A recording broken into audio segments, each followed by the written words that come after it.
Shahiduzzaman toric ভাই কয়েক জায়গায় ব্যবস্থাপনা করেছে, সব জায়গা পাল্টিয়ে এখানে 3 লক্ষ লোক বসতে পারে এরকম জায়গা করা হয়েছে। তারপরে লোক হয়ে গেছে 4-5 লক্ষের মতো। এটা তো out of capacity. The situation is totally out of control.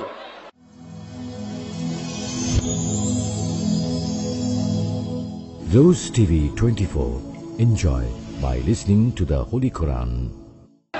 إن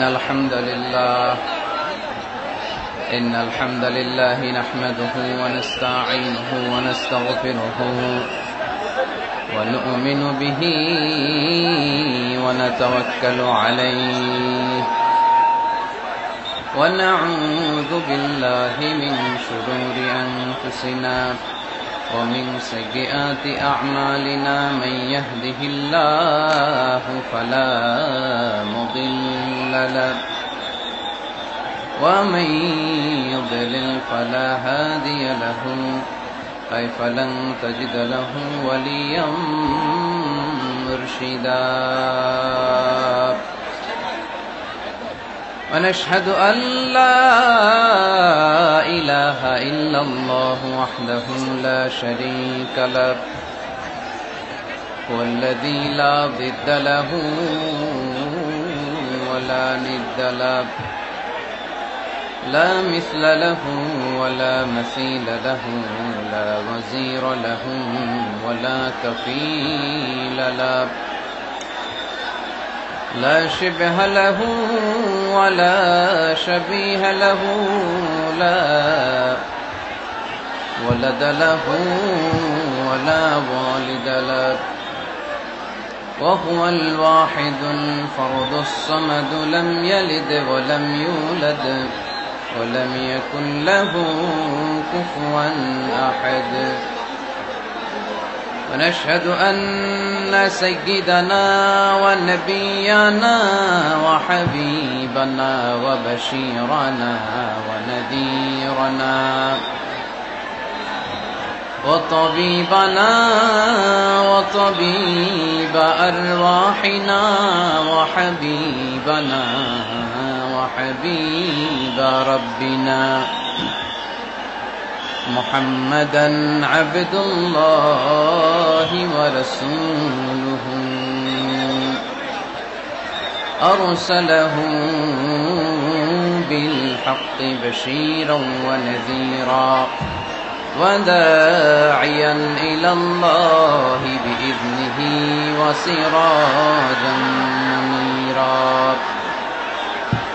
أما بعد فقد قال الله تعالى في كلامه المجيد وفي فرقانه الحميد أعوذ بالله من الشيطان الرجيم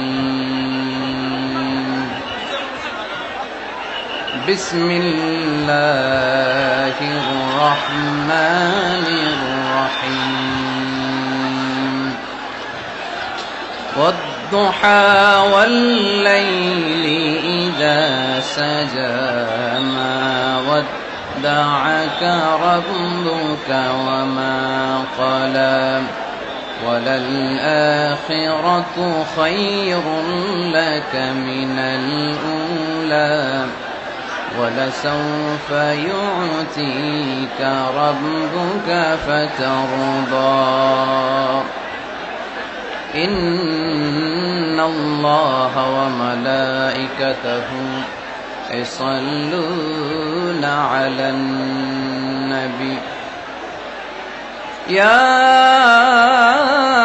أيها الذين آمنوا صلوا عليه وسلموا تسليما اللهم صل على محمد وعلى آل محمد كما صليت على إبراهيم وعلى آل إبراهيم إنك حميد مجيد اللهم بارك على محمد وعلى آل محمد كما باركت على إبراهيم وعلى آل إبراهيم إنك حميد مجيد সকল প্রশংসার মালিক কে? আওয়াজ করে উত্তর দিতে হবে। সকল প্রশংসার মালিক কে? সকল ক্ষমতার উৎস কে? কেউ যেটা পারে না পারে কে? কেউ যেটা দেখে না দেখে কে? কেউ যেটা দেয় না দেয় কে? সে আল্লাহর জন্য আমরা আওয়াজ করে পড়ব আলহামদুলিল্লাহ। সবাই পড়ি রব্বানা লাকাল হামদ হামদান কাসীরান তাইয়িবান মুবারাকান ফীহি ইয়া রাব্বি লাকাল হামদু কামা ইয়ানবাগি লিজালালি ওয়াজহিকা ওয়া আযীমি সুলতানিকা লাকাল হামদু বিল ঈমান লাকাল হামদু বিল ইসলাম লাকাল হামদু বিল কুরআন। আমরা প্রশংসা করলাম কার? সব সময় প্রশংসা করতে হবে কার? খাওয়ার সময়, ঘুমানোর সময়, ইবাদতের সময়। 13তম ঐতিহাসিক তাফসিরুল কোরআনের প্রোগ্রাম, তার মানে প্রায় 13টি বছর ধরে এই ময়দানে কথা হয়। আমরা খুশি না বেজার? এই ময়দানে কিয়ামত পর্যন্ত কোরআনের কথা চলুক, হক কথাগুলো ছড়িয়ে পড়ুক, আমরা চাই কি চাই না? আপনাদের শুকরিয়া যে আমাকে আপনারা রেখেছেন প্রধান আলোচক। আমার আগে কথা বলেছে হযরত মাওলানা মুফতি আলী আকবর সাহেব, মুহাদ্দিস, বড় আইলাচাড়া মাদ্রাসা, কুষ্টিয়া। আজকের এই প্রোগ্রামের প্রধান অতিথি আমার সম্মানিত বড় ভাই মোহাম্মদ শাহিদুজ্জামান টরিক, পরিচালক, 5 কমলাপুর দারুল উলুম হাফিজিয়া কওমিয়া মাদ্রাসা।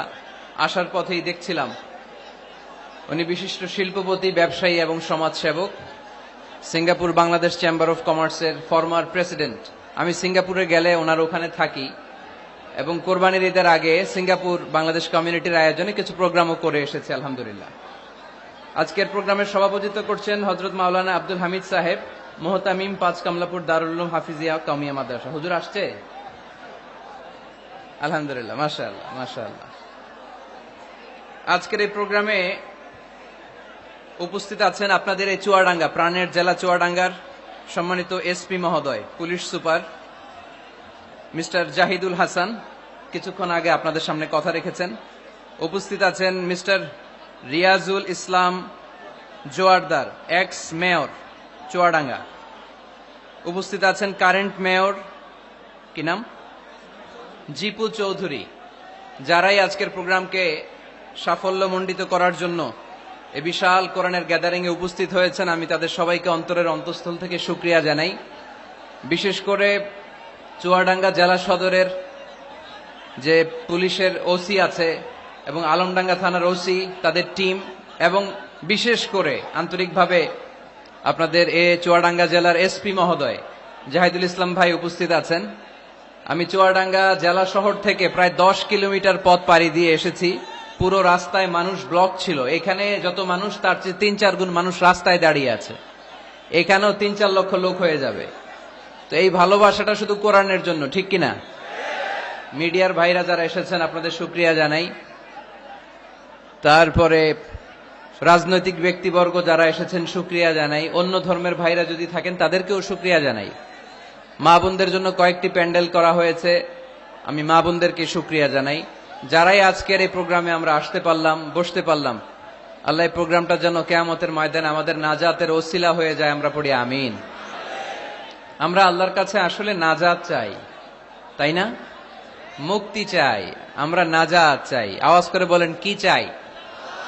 আল্লাহ যদি কিয়ামতের দিন বলে এত লক্ষ মানুষের ভিড়ে সেদিন শুধু কোরআনের জন্য, ইসলামের জন্য, আমার ভালোবাসায়, নবীর ভালোবাসায় চুয়াডাঙ্গার আলমডাঙ্গা থানায় তুমি কষ্ট করে ওই মাহফিলে উপস্থিত হয়ে কোরআনের মাহফিলকে সার্থক করেছো, যাও, এর ওসিলায় তোমারে আমি মাফ করে দিলাম, এই ঘোষণা যদি আল্লাহ সেদিন দেয়, ভাল লাগবে আপনাদের?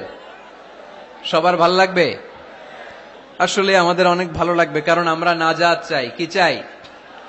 আর কিছু যে চাই না আমি, চাই গো নাজাত, আল্লাহ তোমার কাছে আমার এই মুনাজাত, আল্লাহ তোমার কাছে আমার এই মুনাজাত। সবাই পড়েন আমার সাথে, আর কিছু যে চাই না আমি, চাই গো নাজাত, আল্লাহ তোমার কাছে আমার এই মুনাজাত, আল্লাহ তোমার কাছে আমার এই মুনাজাত। পড়েন আমিন।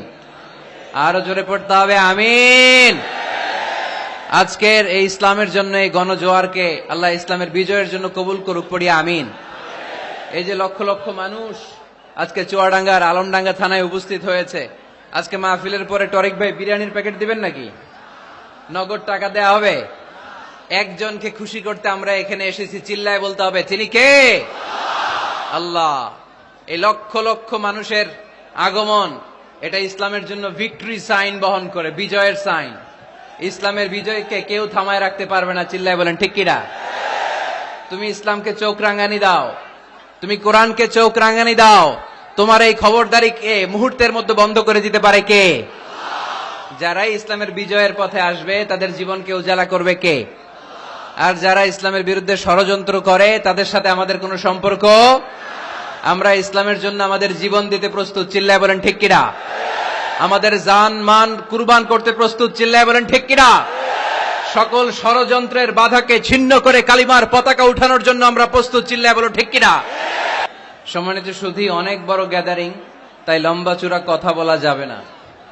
কারণ আল্লাহ রাসূল সাল্লাল্লাহু আলাইহি ওয়াসাল্লাম বলেছেন, খুতাবুকুম তাওয়িলা ওয়া সালাওয়াতুকুম কাসীরা। কিয়ামতের আগে তোমাদের বক্তব্য হয়ে যাবে, ইসলামী বক্তব্য হবে লম্বা, সালাত হয়ে যাবে খাটো। Your Islamic lectures will be longer before the day of judgment, and your salah 5 times a day will be very shorter. কিয়ামতের আগে সালাত হয়ে যাবে খাটো, বক্তব্য হয়ে যাবে লম্বা। তার নমুনা সমাজে আছে না নাই? ঘন্টার পর ঘন্টা মানুষ বক্তব্য শুনতে চায়, কিন্তু নামাজ পড়তে চায় না, আছে না নাই? চুয়াডাঙ্গার আলমডাঙ্গায় মনে হয় এগুলো নাই। না না নাই। এই যে এত টুপিওয়ালা দাড়িওয়ালা, এটা প্রমাণ করে এখানকার সবাই নামাজি। আছে আছে, এগুলো থেকে আমাদের বেরিয়ে আসতে হবে। যেহেতু অনেক বড় গ্যাদারিং, লম্বা চূড়া কথা বলবো না। আর যেহেতু বিশৃঙ্খলা আপনারা থামাচ্ছেন না, কথা বলার তো সুযোগই নাই। তো অল্প কয়েকটা কথা বলে আজকের এই বড় মাহফিল আমরা শেষ করে দেব ইনশাআল্লাহ। পড়েন, আওয়াজ করে পড়তে হবে ইনশাআল্লাহ। যেহেতু মহিলা প্যান্ডেলে অনেক মা বোনেরা এসেছে, মা বোনদের জন্য দুই একটা কথা বলেই আমি মূল তাফসিরের দিকে যাচ্ছি। আল্লাহ রাসূল সাল্লাল্লাহু আলাইহি ওয়াসাল্লাম বলেছেন, আদ-দুনিয়া কুল্লুহা মাতা ওয়া খায়রু মাতা'id দুনিয়া আল মারআতু সালিহা। এই দুনিয়াতে যা দেখা যায় সব সম্পদ, বাড়ি গাড়ি ব্যাংক ব্যালেন্স ফ্যাক্টরি, এগুলো সম্পদ। দু চোখে যা দেখো সব সম্পদ। আর এই সব সম্পদের মধ্যে শ্রেষ্ঠ সম্পদ হচ্ছে নেককার নারী। সুবহানাল্লাহ পড়তে পারলেন না? এই দুনিয়ার যত সম্পদ আছে সব সম্পদের মধ্যে শ্রেষ্ঠতম সম্পদ হচ্ছে নেককার নারী, যেটা টাকা দিয়ে কেনা যায় না। তাই আমি বলি, নারীদের পেট হচ্ছে এটা খনির মতো। খনি, আপনারা কি তেলের খনির নাম শুনেছেন? তেলের খনি, গ্যাসের খনি, কয়লার খনি, সোনার খনি, হীরার খনি। তো এই খনিগুলোর মতো আমাদের মা বোনদের পেটগুলো খনি। এই মা বোনদেরকে যদি আমরা কোরআন শিখাই, হাদিস শিখাই, ইসলামী সাহিত্য পড়তে দেই, ইসলামী তাহাদিব তামাদ্দুন শিষ্টাচার ভদ্রতা যদি তাদেরকে শিখাই, কোরআন সুন্নাহর আলোকে যদি তাদেরকে আমরা যত্ন নেই, তাহলে এই নারীদের পেট থেকে বড় বড় আল্লাহর ওলি বের হবে, আলোকিত মানুষ বেরোবে, হাফেজে কোরআন বেরোবে, মুফাসসিরে কোরআন বেরোবে। আর এই একই নারীকে যদি আমরা কোরআন শিক্ষা না দেই, ইসলাম শিক্ষা না দেই, এই নারীদের পেট থেকে বড় বড় চাঁদাবাজ আর টেন্ডারবাজ বেরোবে, চিল্লায় বলি ঠিক কিনা? এদের পেট থেকে বেরোবে বড় বড় দুর্নীতিবাজ, যারা দেশের টাকা, হাজার কোটি টাকা পাচার করে দেয় বিদেশে, এরকম আছে না নাই? এজন্য এই নারীদের পেটটা খনি, যত্ন নিতে হবে এদেরকে কোরআন দিয়ে, সুন্নাহ দিয়ে। আল্লাহ রাসূল সাল্লাল্লাহু আলাইহি ওয়াসাল্লাম বলেছেন, রিফকাম বিল কাওয়ারির, নারীদেরকে কাচের গ্লাসের সাথে তুলনা করা হয়েছে। আপনাদের বাসায় কাচের গ্লাস আছে না? কথা বলতে হবে, উত্তর দিতে হবে আওয়াজ করে বাঘের মতো। আপনাদের বাসায় কাচের গ্লাস আছে? এই কাচের গ্লাস আস্তে ধরতে হয়, আস্তে রাখতে হয়। পরিষ্কার করতে চাইলে, পরিচ্ছন্ন করতে চাইলে খুব স্মুথলি রাখতে হয়, স্মুথলি ধরতে হয়। জোরাজুরি করলে গ্লাস ভেঙে যায়। এইখানে কি ভাই, তোমাদের কি সমস্যা? মাহফিলটা সুন্দরভাবে হোক, তোমরা কি চাও? শাহিদুজ্জামান টরিক ভাই কয়েক জায়গায় ব্যবস্থাপনা করেছে, সব জায়গা পাল্টিয়ে এখানে 3 লক্ষ লোক বসতে পারে এরকম জায়গা করা হয়েছে। তারপরে লোক হয়ে গেছে 4-5 লক্ষের মতো। এটা তো out of capacity. The situation is totally out of control. এই বিজয় দিবসে একটা দৃষ্টান্ত আমরা সারা বাংলাদেশের 64 জেলার জন্য কি চুয়াডাঙ্গা থেকে রাখতে পারবো না? পারবো।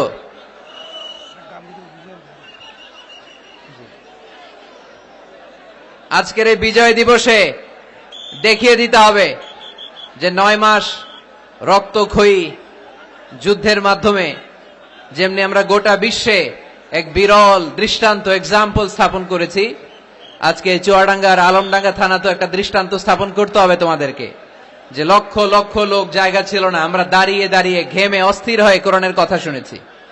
এই জায়গাটাতে এত ধাক্কাধাক্কি করলে তো চলবে না রে ভাই। জায়গা পাওয়া না গেলে আস্তে করে পেছনের দিকে তোমরা মুভ করো, কিন্তু প্যান্ডেলের এত কাছে যদি আওয়াজ করো তাহলে তো কথা বলা যাবে না। কয়েকবার আমি আলোচনা থামিয়ে তোমাদেরকে শান্ত করার চেষ্টা করলাম, কিন্তু ব্যর্থ হয়েছি।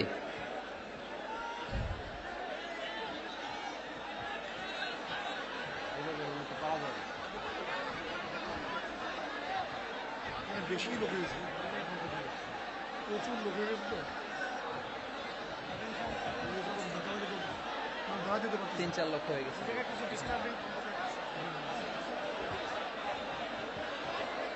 আমি এই যে আপনারা পুলিশের 3 জন ভাই যে আছেন উপাসা যারা, আমি বলবো একটু এক্সিটের ব্যবস্থা করে দেন, এরা ওইদিকে চলে যাক। এখানে দাঁড়িয়ে থেকে লাভ নাই। আমাকে তো দেখেছো তোমরা, আমি তোমাদেরকে ভালোবাসি কোরআনের জন্য। হয় দাঁড়িয়ে থাকো চুপ করে, তা না হলে আস্তে করে পিছনের দিকে যাওয়ার চেষ্টা করো।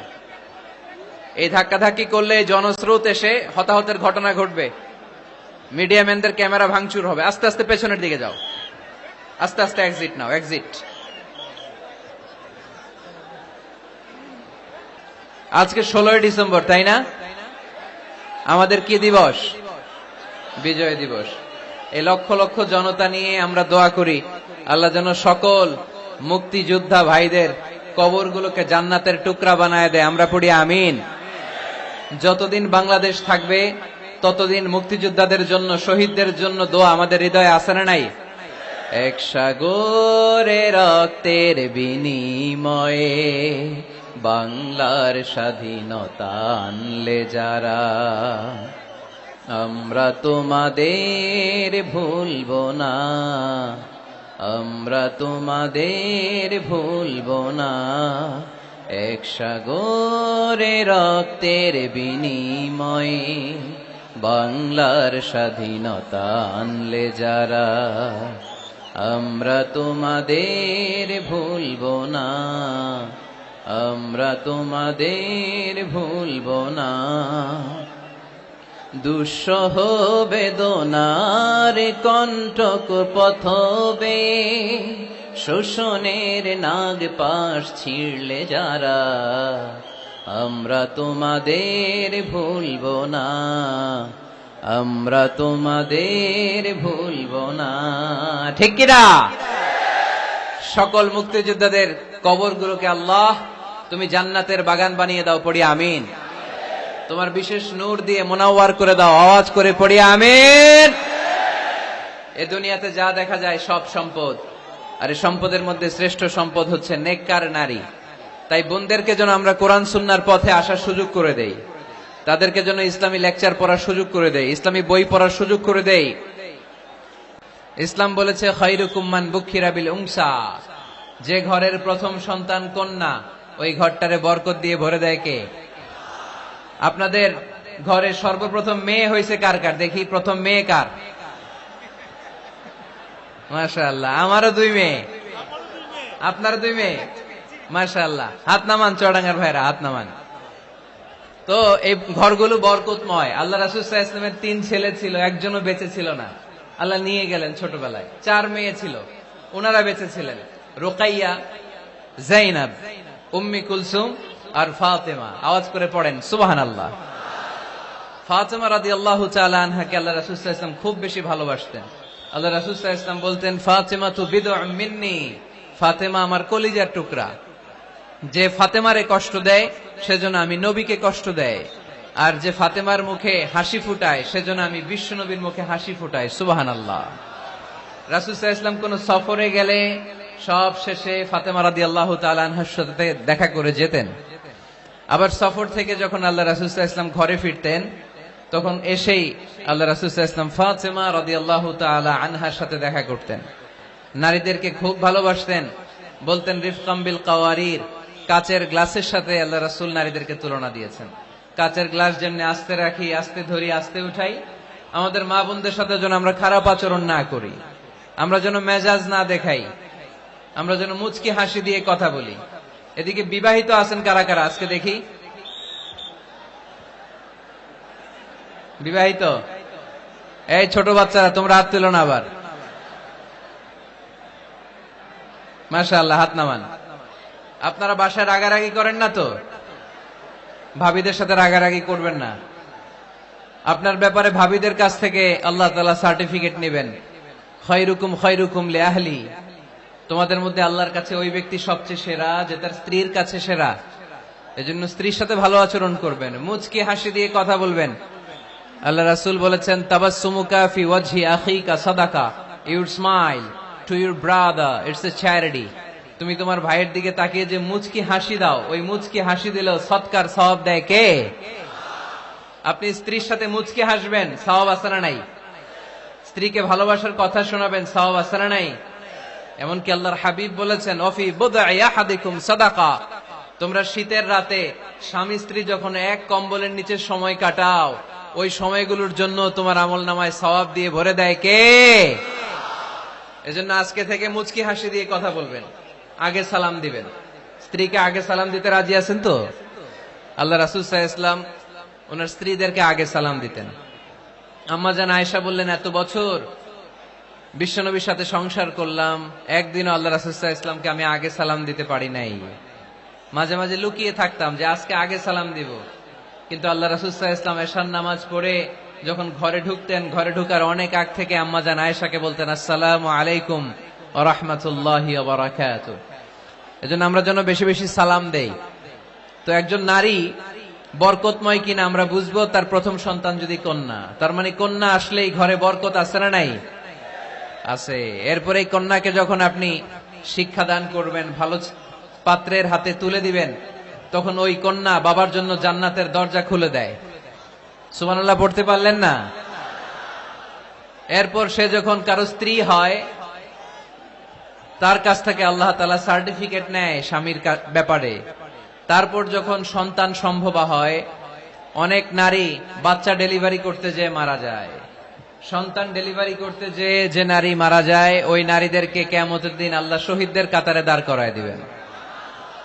আর যদি সহি সালামতে বাচ্চা ডেলিভারি করতে পারে, তাহলে ইসলাম বলে আল জান্নাতু তাহতা আকদামি উম্মাহাতিকুম। ও দুনিয়ার পুরুষেরা শোনো, তোমাদের পায়ের নিচে থাকে জুতা, জুতার নিচে থাকে বালু, আর এক একটা মায়ের পায়ের নিচে থাকে তার ছেলে মেয়েদের জান্নাত। পড়েন সুবহানাল্লাহ। ওগো মা তুমি এই ধরনের শ্রেষ্ঠ নিয়ামত, তোমারই পদ তলে রয়েছে জান্নাত। ওগো মা তুমি এই ধরনের শ্রেষ্ঠ নিয়ামত, তোমারই পদ তলে রয়েছে জান্নাত। সুবহানাল্লাহ পড়েন। আচ্ছা, এই দুনিয়াটাকে যদি 100 বার আমরা বিক্রি করে দেই, ওই বিক্রির টাকা দিয়ে জান্নাতের একটা টেবিলের দাম হবে? এই দুনিয়াকে 2000 বার বিক্রি করে দিলে যেই টাকা পাওয়া যাবে, ওই টাকা দিয়ে যদি জান্নাতের একটা চেয়ার কিনতে চাই, ওই চেয়ারের দাম হবে? তাহলে যে মায়ের 2টা পায়ের নিচে আল্লাহর 8টা জান্নাত পড়ে আছে, ওই 8টা জান্নাতের ওই পা 2টার দাম কত? রাসূল সাল্লাল্লাহু আলাইহি ওয়াসাল্লাম বলেছেন, লাউ কাতা'তা জিলদাক, তুমি তোমার গায়ের চামড়া কেটেও যদি মায়ের পায়ের জুতা বানিয়ে দাও, তাহলে ছোটবেলায় যে দুধ খেয়েছো, এক ঢোক দুধের শোধ কোনোদিন আদায় হবে না। চিল্লায় এখন সুবহানাল্লাহ। মায়ের এক ধার দুধের দাম, কাটিয়া গায়ের চাম, পাপস বানাইলেও ঋণের শোধ হবে না। এমন দরদি ভাবে কেউ হবে না আমার মাহাগো। ঠিক কিনা? এজন্য মা বাবা যাদের বেঁচে আছে, আমরা যেন মা বাবার কাছ থেকে দোয়া নেই। পীর সাহেবের কাছে যদি দোয়া নিতে যান, দোয়া কবুল হতেও পারে, নাও হতে পারে। গোটা বিশ্বের সব পীর সাহেব যদি এক গ্লাস পানির মধ্যে দোয়া পরে ফু দেয়, গোটা বিশ্বের সব ইমাম সাহেব যদি, খতিব সাহেব যদি এক গ্লাস পানির মধ্যে দোয়া পরে ফু দেয়, আর আপনার আম্মা শুধু সুবহানাল্লাহ বলে যদি আরেক গ্লাস পানির মধ্যে ফু দেয়, আপনার মায়ের দোয়াটা মুহূর্তে আল্লাহর দরবারে কবুল হয়ে যাবে। এজন্য আব্বা আম্মার দোয়া নিতে রাজি আছি তো? যাদের আব্বা আম্মা বেঁচে আছে, আল্লাহ যেন হায়াত দারাজ করে, আমরা পড়ি আমিন। যারা আমরা আমাদের আব্বা আম্মা, আমাদের বটবৃক্ষগুলোকে হারিয়েছি, তাদের কবরগুলোরে আল্লাহ জান্নাতের বাগান বানিয়ে দিক, আমরা পড়ি আমিন। আর দেরি না করে আমরা সরাসরি মহাবিশ্বের মহাবিশ্বয় মহাগ্রন্থ আল কোরআন আল কারীম থেকে কথা শুনবো। আমরা যে বইটা থেকে কথা শুনবো, চুয়াডাঙ্গার ভাইয়েরা দেহের সবটুকুন শক্তি গলার মাঝ বরাবর এনে আওয়াজ করে বলেন তো, এই বইটার নাম কি? এই কোরআনে কোনো ভুল আছে? সন্দেহ আছে? সংশয় আছে? আমাদের জীবন সমস্যার সবকিছুর সমাধান এই কোরআনের ভেতরে দিয়েছে কে? সমাধান চাও যদি জীবনে মরণে, ফিরে যাও খুঁজে নাও, চোখ রাখো কোরআনে। ঠিক কিনা? সমাধান চাও যদি জীবনে মরণে, ফিরে যাও খুঁজে নাও, চোখ রাখো কোরআনে। If you want a solution this দুনিয়া এন্ড আখিরা, go back, have a look to the holy কোরআনে। ঠিক কিনা? এজন্য আমরা সমস্যার সমাধান চাইলে চোখ রাখতে হবে যেই কিতাবের দিকে, কিতাবটার নাম আল কোরআন। এই কিতাবে কোনো ভুল নাই, এই কিতাবে কোনো সন্দেহ নাই, কোনো সংশয় নাই। এই কিতাবে যে সন্দেহ নাই, এ কথা কোরআনে বলে দিয়েছে কে? রব্বুল আলামিন বলেন, যালিকাল কিতাবু লা রাইবা ফীহি হুদাল লিল মুত্তাকিন। সবাই পড়েন আমার সাথে, যালিকাল কিতাবু লা রাইবা ফীহি হুদাল লিল মুত্তাকিন। This is the book, the most authentic and original book in the world. There is no doubt in it and a guidance to those who are muttaqin. এই বইটা এমন বই যেখানে কোনো ভুল নাই, কোনো সন্দেহ নাই, কোনো সংশয় নাই। মুত্তাকিনদের জন্য এই বইয়ের ভেতরে হেদায়েত রেখে দিয়েছে কে? আল্লাহ। আবার রব্বুল আলামিন বলেন, আলিফ লাম রা, কিতাবুন আনজালনাহু ইলাইকা লিতুখরিজান الناس من الظلمات إلى النور. O Muhammad sallallahu alayhi wasallam, I've revealed this holy and sacred book unto you in order to lead the mankind out of darkness into the light. O Nabi, আমি কেন এই কোরআনকে আপনার কাছে পাঠিয়েছি আপনি জানেন? অন্ধকারাচ্ছন্ন মানুষগুলোকে আলোর পথে নিয়ে যাওয়ার জন্য, জাহান্নামীগুলারে জান্নাতি বানানোর জন্য, রাম আর বামপন্থী গুলারে ডানপন্থী বানানোর জন্য। চিল্লায় বলো ঠিক কিনা? এজন্য কোরআনের সাথে আমাদের অ্যাটাচমেন্ট বাড়ানোর দরকার আছে না নাই? আমরা যেন বেশি বেশি কোরআনের সাথে সম্পর্ক বাড়াতে পারি, কোরআনকে যেন আমরা বন্ধু বানাই। আমাদের বন্ধু হবে কোরআন। আমাদের বন্ধু হবে কি? আমাদের নিঃসঙ্গ সময়ের বন্ধু হতে হবে কোরআন। এই কোরআন যদি দুনিয়াতে আমরা বন্ধু বানাতে পারি কোরআনকে, কবরেও এই কোরআনকে আমাদের বন্ধু বানায় দিবে কে? কিয়ামতের ময়দানে ওই কোরআনকে আমাদের জন্য সুপারিশকারী করে বানাবে কে? সেই মহাবিশ্বের মহাবিশ্বয় মহাগ্রন্থ আল কোরআন আল কারীম থেকে আমি একটা সূরার কিয়দাংশ তেলাওয়াত করেছি। আজকের চুয়াডাঙ্গার এই বিশাল জনসমুদ্রে এই সূরার কিছু মেসেজ এই চমৎকার রজনীতে আপনাদের সাথে আমি শেয়ার করব। আওয়াজ করে পড়তে হবে ইনশাআল্লাহ। কোরআনের যেখান থেকেই বলি ওইখান থেকে বরকত আছে না নাই? অনেকে বলে, হুজুর ওই এলাকায় পর্দার ওয়াজ করছেন, এখানে পর্দার কথা বলেন কেন? বলে না? অনেকে বলে, হুজুর ওই জেলায় নামাজের ওয়াজ করছেন, তো এই জেলায় আবার নামাজের কথা কন কেন? হুজুর ওইখানে সুদ খাওয়া যাবে না বলছেন, এইখানে বলেন কেন? নামাজ কি শুধু ওই জেলায় লাগবে? পর্দাকে শুধু ঢাকাবাসীদের জন্য লাগবে, চুয়াডাঙ্গায় লাগবে না? আমরা সূরা ফাতিহা প্রতিদিন কয়বার পড়ি? ফরজ নামাজে 17 বার, সুন্নত সহ 40-45 বার। যে ব্যক্তি 50 বছর ধরে নামাজ পড়ে, এই বেটা যে কয় লক্ষ বার সূরা ফাতিহা পড়ছে বেটা নিজেও জানে না, ঠিক কিনা? আচ্ছা, আপনারা কি জানেন যে সূরা আর রহমানে একটা আয়াত আছে, যে আয়াতটা আল্লাহ বারবার বারবার ওই সূরার ভেতরে উল্লেখ করেছে, সূরা আর রহমানে? জানেন কি আয়াতটা কি? কি আয়াত? ফাবিআইয়ি আলা রাব্বিকুমা তুকাদ্দিবান। এই আয়াতটা আল্লাহ তাআলা একবার দুইবার নয় 31 বার উল্লেখ করেছেন সূরা আর রহমানের ভেতরে। সুবহানাল্লাহ পড়েন। তার মানে জরুরি কথা সব জায়গায় বলতে হয়, বারবার বলতে হয়, চিল্লায় বলতে হবে, ঠিক কিনা? আজকে আমরা সূরা দোহা থেকে কথা শুনবো। সূরাতুদ দোহা, আওয়াজ করে বলেন তো সূরাটার নাম কি? এই আপনাদের গলার আওয়াজ। সারা বিকাল আর সন্ধ্যায় চিল্লাচিল্লি করতে করতে আপনাদের এনার্জি শেষ, তাই না? সূরাটার নাম সূরাতুদ দোহা। আওয়াজ করে বলেন তো সূরার নাম কি? মাশাআল্লাহ, আওয়াজ আছে তো? এনার্জি শেষ হয়ে যায় না এখনো বেঁচে আছে চুয়াডাঙ্গার লোক। তো আলোচনা শেষ পর্যন্ত এরকম আওয়াজ করে উত্তর দেয়া যাবে? মাশাআল্লাহ। এখন একেবারে ঠান্ডা। এবার আমরা প্রাণ খুলে কথা শুনবো কোরআনের। এই সূরাটা কোরআনের 93 নাম্বার সূরা। কত নাম্বার? এই সূরায় আয়াত আছে 11টা। কয়টা? এই সূরাটা মাক্কি সূরা। কি সূরা? মাশাআল্লাহ। আমি সবসময় বলি, যেহেতু লক্ষ লক্ষ মানুষের গ্যাদারিং, আমরা যদি ক্লাসের মতো করে প্রশ্ন করি, উত্তর করি, তাহলে আপনাদের মনে থাকবে, কিছু মেসেজ নিয়ে যেতে পারবেন। এজন্য কষ্ট হলেও শেষ পর্যন্ত উত্তর দেওয়া যাবে বাঘের বাচ্চার মতো চিল্লায়া, ইনশাআল্লাহ। তাহলে আমি প্রশ্ন করি, উত্তর দেন। আওয়াজ করে বলেন তো সূরাটার নাম কি? কত নাম্বার সূরা?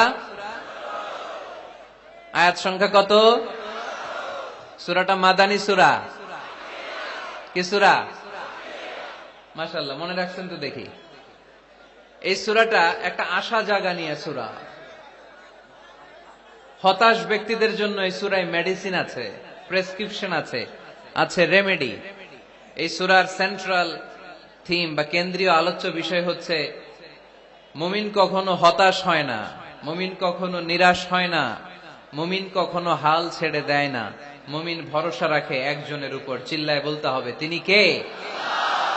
লা তাইয়াসু মির রাউহিল্লাহ ইন্নাহু লা ইয়াইয়াসু মির রাউহিল্লাহি ইল্লাল কওমুল কাফিরুন। সাইয়েদনা ইয়াকুব আলাইহিস সালাম তার ছেলেদেরকে বলেছিলেন, কলিজার টুকরা, আমার বাছাধনেরা, আল্লাহর রহমত থেকে নিরাশ হয়ো না। আল্লাহর দয়া, কৃপা, করুণা, মার্সি, ব্লেসিংস এন্ড বাউন্টিজ থেকে নিরাশ হয়ো না। কাফেররা ছাড়া আল্লাহর রহমত থেকে কেউ নিরাশ হয় না। মুমিন কখনো আল্লাহর রহমত থেকে নিরাশ হয় না। হ্যাঁ, মুমিনের জীবনে বিপদ আসে, ক্রাইসিস আসে, সংকট আসে। বিপদ নাই, সমস্যা নাই, পেরেশানি নাই, এরকম জীবন কারো আছে? কেউ দাঁড়ায় বলতে পারবেন, হুজুর আমার জীবনে কোনো বিপদ নাই, কোনো সমস্যা নাই? কেউ বলতে পারবেন? বিপদ, পরীক্ষা আল্লাহ আমাদেরকে দেয় পরীক্ষা করবার জন্য, ঠিক কিনা? বিপদ আল্লাহ আমাদেরকে দেয় আমাদের কোমরগুলোকে সোজা করবার জন্য, আমাদের পায়ের নিচের মাটিকে শক্ত করবার জন্য, প্রতিকূল পরিবেশে নিজের অবস্থানকে শক্তভাবে জানান দেওয়ার জন্য। চিল্লায় বলেন ঠিক কিনা? এজন্য যারা হতাশ, যারা নিরাশ, যারা টেন্সড, ফ্রাস্ট্রেটেড পিপল, হতাশদের জন্য এই সূরায় আছে আশা, আশার বাণী, আলোর বাণী। কারণ দোহা মানে আলো। দোহা মানে কি? আলো কথাটা শুনতেই লাগে ভালো, ঠিক কিনা? আলো বললেই কেমন ভাল লাগে না? কারণ আশার আলো, এটা সম্ভাবনার আলো। অন্ধকার দেখলে বাচ্চারা ভয় পায়, আলো দেখলে বাচ্চারা ভয় পায়। এজন্য আমরা অন্ধকার চাই না, আমরা চাই আলোর পথ। এই কোরআন এসেছে আমাদেরকে আলোকিত করতে, ঠিক কিনা? আল্লাহ রাসূল সাল্লাল্লাহু আলাইহি ওয়াসাল্লামের খুব মন খারাপ, তিনি খুব বিচলিত, তিনি খুব পেরেশান। আল্লাহ রাসূল সাল্লাল্লাহু আলাইহি ওয়াসাল্লামের পেরেশানি দূর করার জন্য সান্ত্বনার বাণী হিসেবে আল্লাহ তাআলা এই সূরাটা আল্লাহ রাসূলের জন্য ডেডিকেট করে নাজিল করেছেন। চিল্লায় পড়েন সুবহানাল্লাহ। আর আল্লাহ বুঝাতে চেয়েছেন, আমার নবীকে আমি যেভাবে পেরেশানি দূর করেছি, সাহায্য করেছি, মুমিনদের জীবনেও আমি আল্লাহর পক্ষ থেকে সাহায্য আছে না নাই? এজন্য আমরা কখনো হতাশ হব না। এই মেসেজটা যদি বাড়িতে আজকে নিয়ে যেতে পারো চুয়াডাঙ্গার ছেলেরা, অনেকে হতাশ, ব্যক্তি জীবনে, পেশাগত জীবনে, পারিবারিক জীবনে হতাশ, চাকরি হয় না, ব্যবসায় মন্দা। যাদের ব্যবসা মন্দা, এই শাহিদুজ্জামান টরিক ভাইয়ের সাথে দেখা করবা। সফল ব্যবসায়ী, বাংলাদেশ কাঁপায়, এখন সিঙ্গাপুর কাঁপাইতেছে। তো তোমরা ওনাকে ধরবা টাইট করে যে ভাই কিভাবে আপনি সফল হলেন, শোনান আপনার সফল হওয়ার গল্প। How to succeed in life, কিভাবে ব্যবসায় সফল হতে হয়, কিভাবে আইকন হতে হয়। শহীদ ভাইয়ের কাছ থেকে চুয়াডাঙ্গার ছেলেরা জেনে নিবা। মুমিন কখনো হতাশ হয় না। আজকের মাহফিল থেকে এতটুকু যদি এই জনসমুদ্র থেকে আমরা বাসায় নিয়ে যেতে পারি যে আমরা কখনো হতাশ হব না, আমরা নিরাশ হব না, শেষ নিঃশ্বাস থাকা পর্যন্ত আমরা হাল ছেড়ে দিব না, আমরা ভরসা রাখবো সব সময় একজনের উপর, চিল্লায় বলতে হবে তিনি কে। Every time you feel like you cannot go on, you feel so lost that you are so alone. Every time you feel like you cannot go on, you feel so lost that you are so alone. Don't despair and never lose hope, 'cause Allah is always by your side. Insha'Allah, পড়েন, Insha'Allah, Insha'Allah, you'll find your way. Insha'Allah, Insha'Allah, Insha'Allah, you'll find your way. পড়েন আল্লাহু আকবার। আমরা কখনো নিরাশ হই না, আমরা হতাশ হই না, আমরা ভরসা রাখি একজনের উপর, তিনি কে। আমরা জানি রাত যত গভীর হয় অন্ধকার তমানিসা ভেদ করে সুবহে সাদিক হয়। আমরা জানি গর্ভবতী নারীর যেদিন পেটের ব্যথা বেদনা বাড়তে থাকে ওই দিন নতুন মেহমান আগমনের সময় ঘনাতে থাকে। আমরা জানি বিশ্বাসীদের জীবনে কষ্ট, দুঃখ, যন্ত্রণা, পরীক্ষা যত বাড়তে থাকে সুখের দিন কাছে আসতে থাকে। চিল্লায় বলো ঠিক কিনা।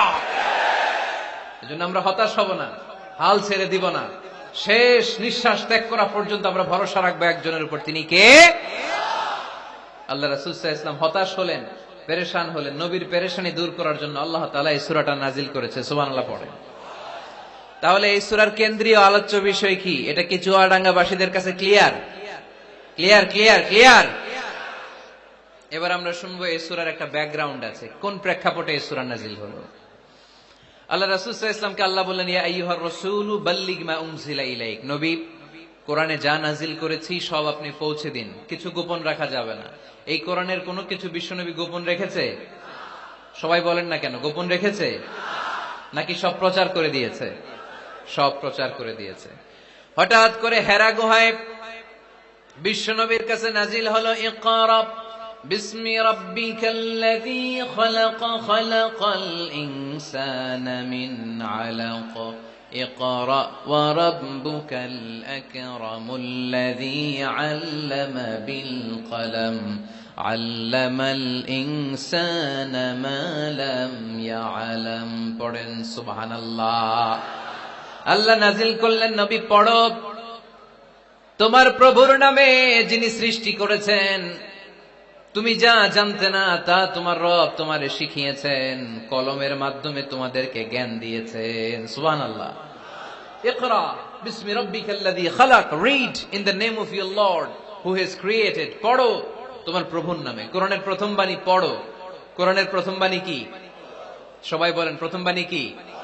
আল কোরআনের প্রথম বাণী পড়ো, আল হাদিসে নবীর কথা পড়ো। আল কোরআনের প্রথম বাণী পড়ো, আল হাদিসে নবীর কথা পড়ো। পড়ে পড়ে শেখো, শিখে শিখে তুমি তোমার নিজের জীবন গড়ো। সুবহানাল্লাহ পড়েন। পড়ে পড়ে নিজের জীবন গড়তে হবে। নাজিল হলো ইকরা বিসমি রাব্বিকাল্লাযী খালাক, যা নাজিল হলো নবী প্রচার করে দিলেন। এরপরে আরেক সূরা নাজিল হলো, ইয়া আইয়ুহাল মুযাম্মিল কুমিল লাইলা ইল্লা কালিলা, বিশ্বনবী প্রচার করে দিলেন। এরপরে নাজিল হলো, ইয়া আইয়ুহাল মুদ্দাসসির কুম ফাআনযির, বিশ্বনবী প্রচার করে দিলেন। যাই প্রচার নাজিল হয় তাই তিনি প্রচার করে দেন, যাই নাজিল হয় তাই তিনি প্রচার করে দেন। এরকম চলতে থাকলো কিছুদিন, কিন্তু হঠাৎ করে আর কোন কোরআনের আয়াত নাজিল হয় না। ওহী আসা বন্ধ হয়ে গেল। ফলে নবীও নতুন কোন কথা মক্কার লোকদেরকে শোনাতে পারে না। মক্কার লোকেরা বলল, ঘটনা কি মুহাম্মদ? নতুন নতুন আয়াত এতদিন বলতো, এখন বলো না কেন? বলো। বিশ্বনবী বলতে পারে না, কারণ বিশ্বনবী কি মন গড়া কোনো কথা বলে? সবাই যদি বুঝে থাকেন উত্তর দেন। বিশ্বনবী কি মন গড়া কথা কোনোদিন বলেছে? রব্বুল আলামিন বলেন, ওয়ামা ইয়ানতিকু আনিল হাওয়া ইন হুয়া ইল্লা ওয়াহয়ুন ইউহা। আমার নবী মন গড়া কোনো কথা বলেন না। আমার পয়গম্বর মন মস্তিষ্ক কোনো প্রসূত কথা তোমাদের কাছে পেশ করে না। আকাশ থেকে জিব্রাইল মারফত যা তিনি শুনতে পান তা তিনি মক্কাবাসীদের কাছে পৌঁছে দেন। সুবহানাল্লাহ।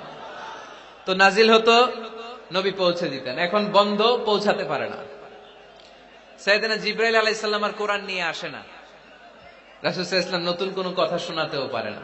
মক্কার লোকেরা হাসাহাসি শুরু করলো, হাততালি দিতে শুরু করলো। মুহাম্মদ, তোমার আল্লাহ তোমারে বর্জন করেছে, তোমার আল্লাহ তোমারে ভুলে গেছে। নাউজুবিল্লাহ পড়তে পারলেন না? ইন্না মুহাম্মাদান ওয়াদ্দাআহু রাব্বুহু ওয়া ক্বালা। এই মক্কার লোকেরা শোনো, মুহাম্মদের রব তো মুহাম্মদের ভুলে গেছে, মুহাম্মদের দিকে ফিরেও তাকায় না, আর নতুন কোন আয়াত পাঠায় না। আবু লাহাবের স্ত্রী উম্মে জামিল বলতে শুরু করলো, ইন্না শাইতানাকা কাদ তারাক। মুহাম্মদ, তোমার কাছে যে একটা শয়তান আসতো জিব্রাইল নামে, ওই শয়তানটা আর আসে না। না, নাউজুবিল্লাহ পড়েন। সবাই টিটকারি করে। এখন রাসূল সাল্লাল্লাহু আলাইহি ওয়াসাল্লাম কিছু বলতেও পারে না, কারণ তিনি তো মন গড়া কিছু বলেন না। যা নাজিল হয় তা পৌঁছে দেন। রাসূল সাল্লাল্লাহু আলাইহি ওয়াসাল্লাম খুব পেরেশান হয়ে গেলেন, চিন্তায় পড়ে গেলেন, হতাশ হয়ে গেলেন। আর মনে মনে ভাবলেন, কি রে, আমি কোনো ভুল করলাম না তো? আমার কোনো অন্যায় হয়ে গেল না তো? এত অপেক্ষা করতেছি, আকাশের দিকে তাকিয়ে আছি, নতুন আয়াত আসে না কেন? আমি কবে নতুন আয়াত শোনাবো?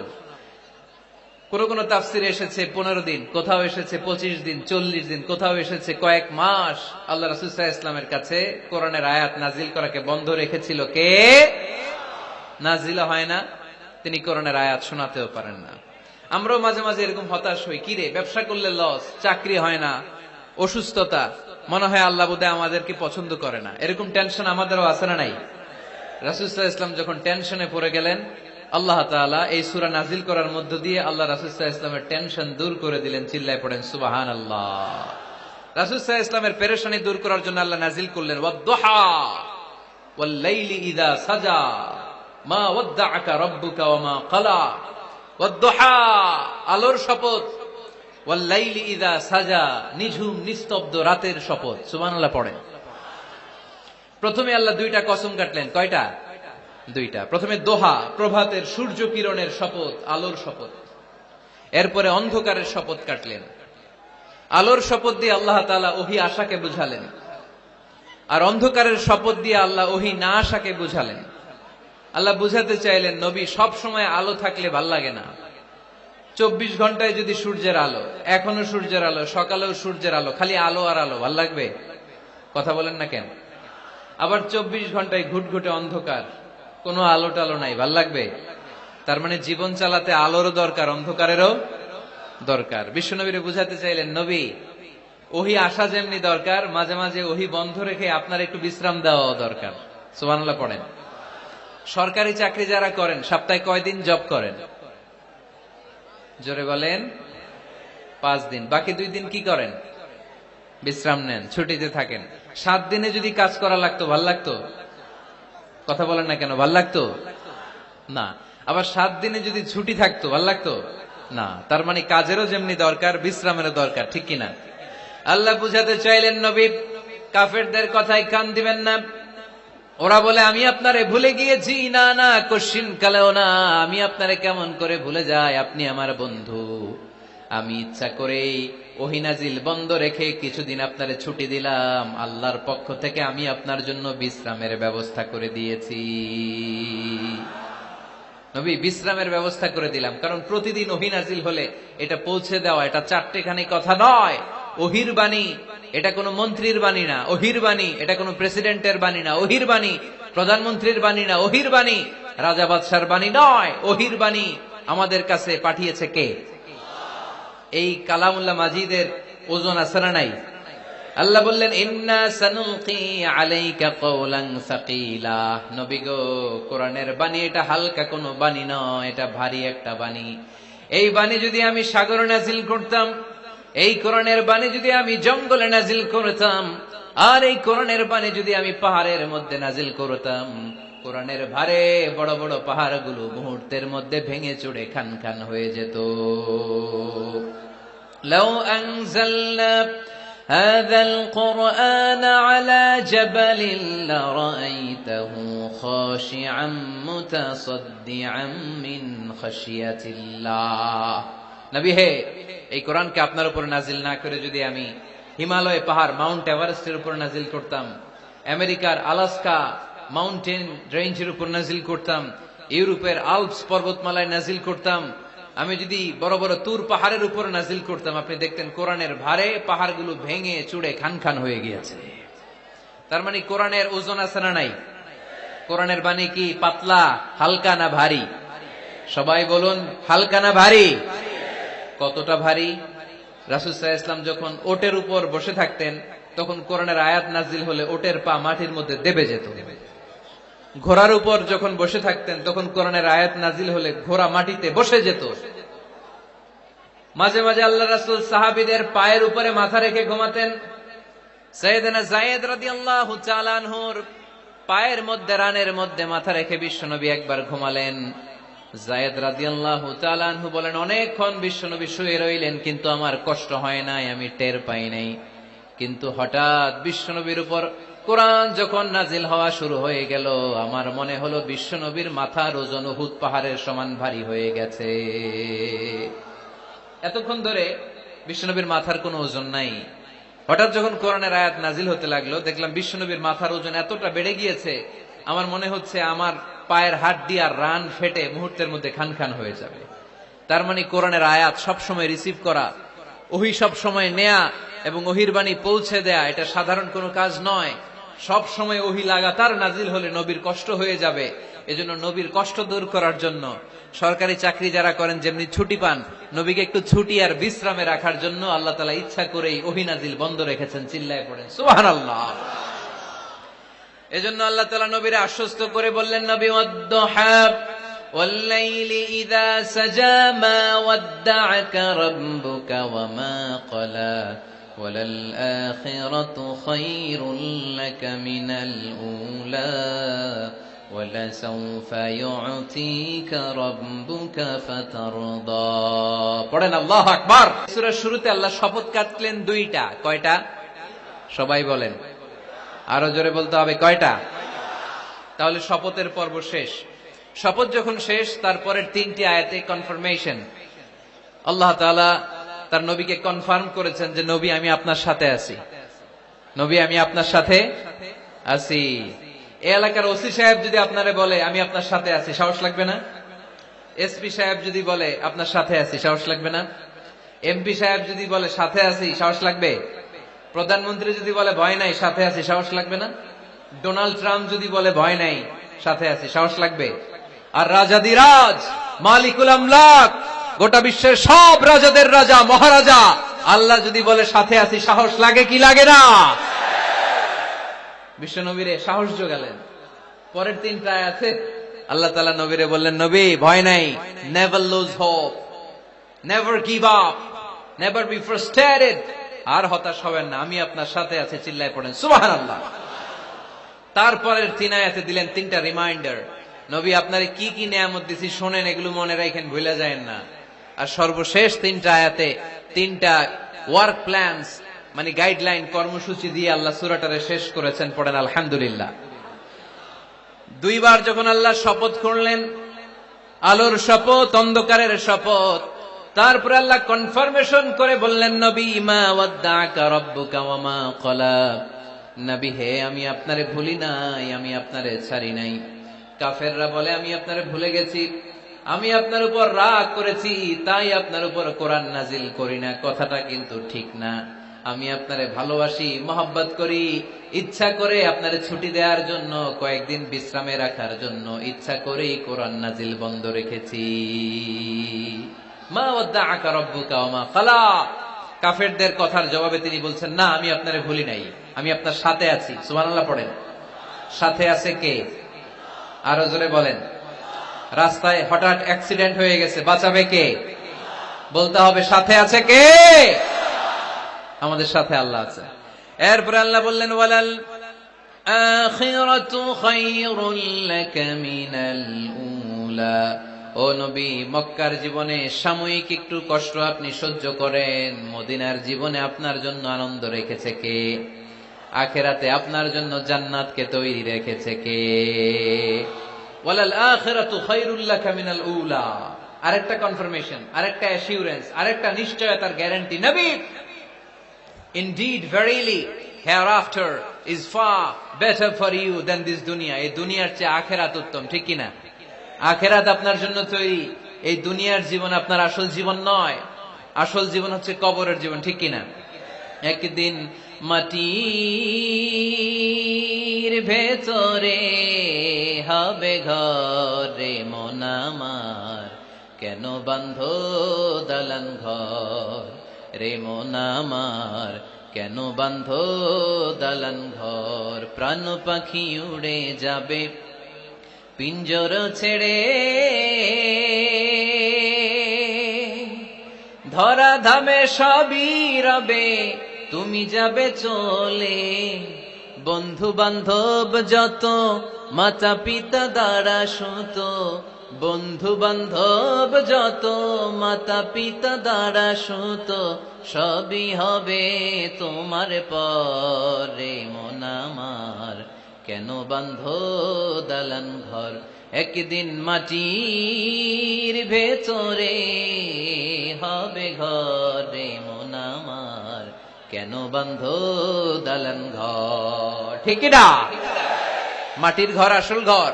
এই ছোট্ট 2 লাইনের নাশিদ, এই গানটাই আমাদের হেদায়েতের জন্য যথেষ্ট, তাই না?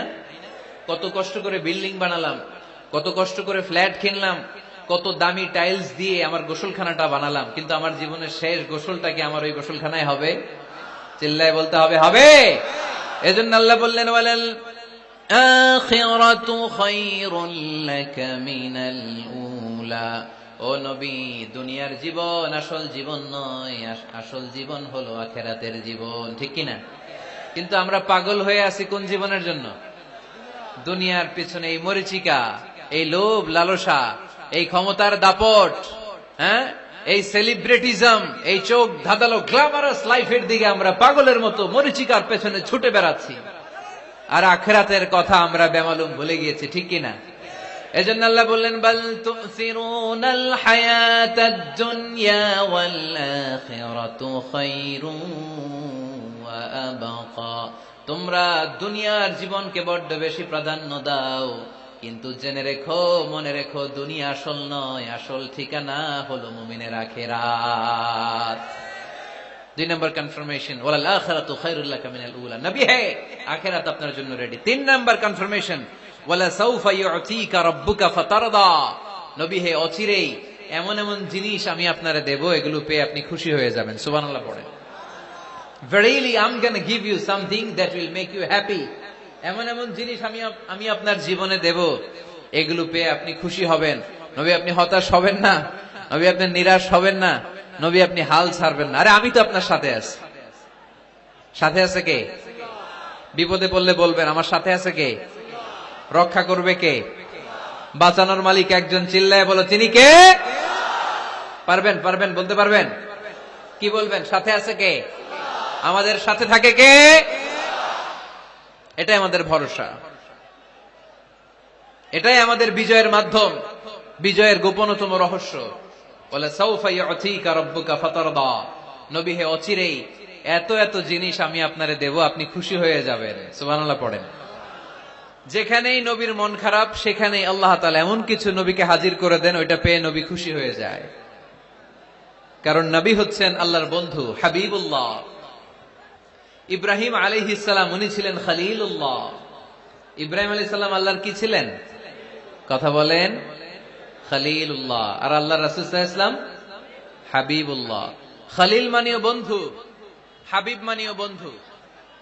খলিল মানে এমন বন্ধু যেই বন্ধু আল্লাহরে খুশি করার জন্য কাজ করে, আর হাবিব মানে এমন বন্ধু যেই বন্ধুরে খুশি রাখার জন্য আল্লাহ নিজেই কাজ করে। আল্লাহ রাসূল সাল্লাল্লাহু আলাইহি ওয়াসাল্লাম হচ্ছেন হাবিবুল্লাহ।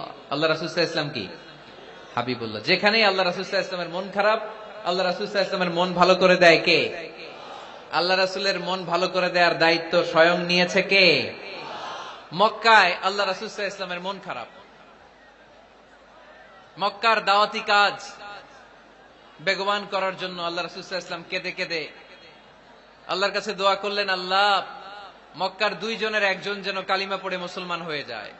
তাহাজ্জুদের নামাজ পড়ে চোখের পানি ছেড়ে ছেড়ে আল্লাহর কাছে দোয়া করলেন, আল্লাহ আল্লাহুম্মা আইজ্জাল ইসলাম বি আহাব্বির রাজুলাইনি ইনদাক। আল্লাহ মক্কার দুইজনের একজনকে আমি চাই, দুইজনের একজন। আবি জাহাল ইবনে হিশাম, হিশামের বেটা আবু জাহেল, অথবা ওমর ইবনে খাত্তাব, খাত্তাবের বেটা ওমর। আল্লাহ হয় আবু জাহেলরা আপনি ইসলামের ছায়া তলে আনেন, কিংবা ওমরে ফারুককে আনেন। আল্লাহ কার জন্য দোয়াটা কবুল করেছে?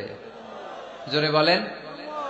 তার কয়েকদিন পরে বিষ্ণু ইসলাম আরকাম ইবনে দারিল আরকামের ঘরে বসে লুকিয়ে লুকিয়ে দাওয়াত দিচ্ছিলেন। ইন দ্য মিন টাইম ওমরে ফারুক নাঙ্গা তরোয়াল নিয়ে বিশ্বনবীর মাথা কাটার জন্য ছুটে আসলেন। সাহাবারা বললেন, নবী আপনি পালান, নবী আপনি পালান, ওমরে ফারুক আপনাকে হত্যার জন্য ছুটে এসেছে। বিশ্বনবী বললেন, তোমরা সরে যাও, দরজাটা খুলে দাও। আমার তো মনে হচ্ছে ওই যে তাহাজ্জুদের রাতে আমি দোয়া করেছিলাম, আজকে ওই দোয়া আল্লাহ কবুল করতে শুরু করেছে। সাইয়েদনা ওমরে ফারুক তখনও কালিমা পড়েন নাই।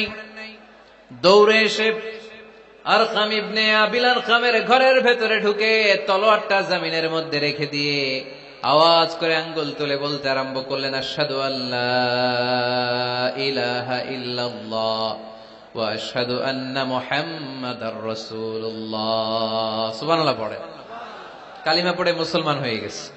বিশ্বনবী খুশি হয়ে গেলেন। ওয়ালা সাউফা ইউতিকা রাব্বুকা ফাতারদা। নবী যখনই আপনার মন খারাপ, আপনার মনকে আমি ভালো করে দিব, আপনারে খুশি করে দিব, চিল্লায় পড়তে হবে আল্লাহু আকবার। বিশ্বনবীর মন খারাপ ছিল। হঠাৎ সাইয়েদনা ওমরে ফারুকের ইসলাম গ্রহণের মধ্য দিয়ে বিশ্বনবীর মন ভালো করে দিল কে? আল্লাহ মন ভালো করে দিলেন। এবার ওমরে ফারুক বললেন, ইয়া রাসূলুল্লাহ, এই যে কোরআনের বাণী আপনি প্রচার করেন, আলাইসাল কোরআনু কিতাবুন হক, কোরআন কি সত্য কিতাব নয়? আপনারা আওয়াজ করে বলেন তো, আমাদের কোরআন কি সত্য কিতাব নয়? ইসলাম কি সত্য ধর্ম নয়? আল্লাহ কি আমাদের সঠিক রব নয়? তিনটা প্রশ্ন করলেন বিশ্বনবীকে।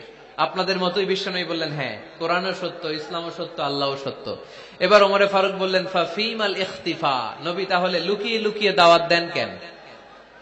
লুকিয়ে লুকিয়ে ঘরের ভিতরে কোরআন পড়েন কেন? আজকে থেকে আমি ওমর আপনার সাথে আছি। সুবহানাল্লাহ বলতে পারলেন না মজা করে? আমি ওমর আছি, দেখি কে আপনারে কি করে। বের হন ঘর থেকে। ঘর থেকে বের হয়ে প্রকাশ্যে দাওয়াত দেন। বিশ্বনবী বললেন, না ওমর, এটা মাক্কি জীবন, এখানে গোপনে দাওয়াত দিতে হবে। ওমরে ফারুক বললেন, নবী তাহলে আমাকে একটা মিছিলের অনুমতি দেন। কিসের অনুমতি? আপনাদের চুয়াডাঙ্গায় মিছিল টিছিল হয় নাকি? হয় হয়। বিশ্বনবী বললেন, যাও, ঠিক আছে, মিছিলের অনুমতি দিলাম। মোট 11 জন তিনি পেলেন। হাতে গোনা অল্প কয়েকজন লোক কালিমা পড়ে মুসলমান হয়েছে। 11 জনকে নিয়ে ওমরে ফারুক 2 লাইন বানালেন, পেছনে 6 জন, সামনে 5 জন।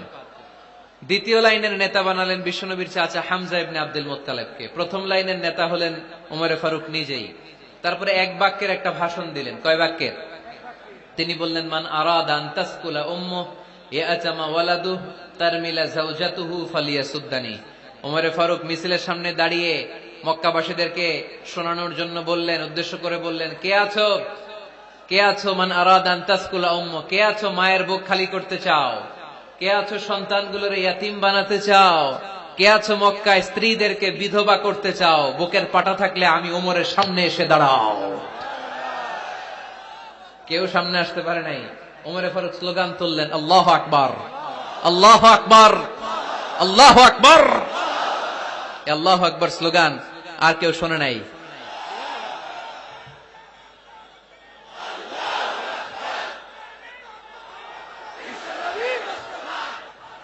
বালিশ হইলে খুব ভালো,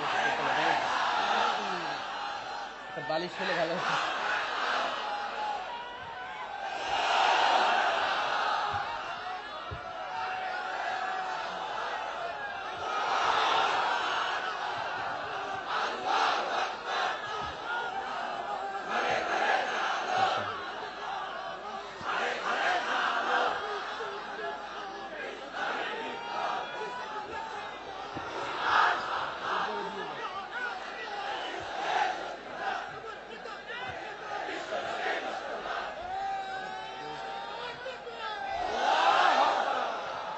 উমরে ফারুক বললেন, কে আছো মায়ের বুক খালি করতে চাও?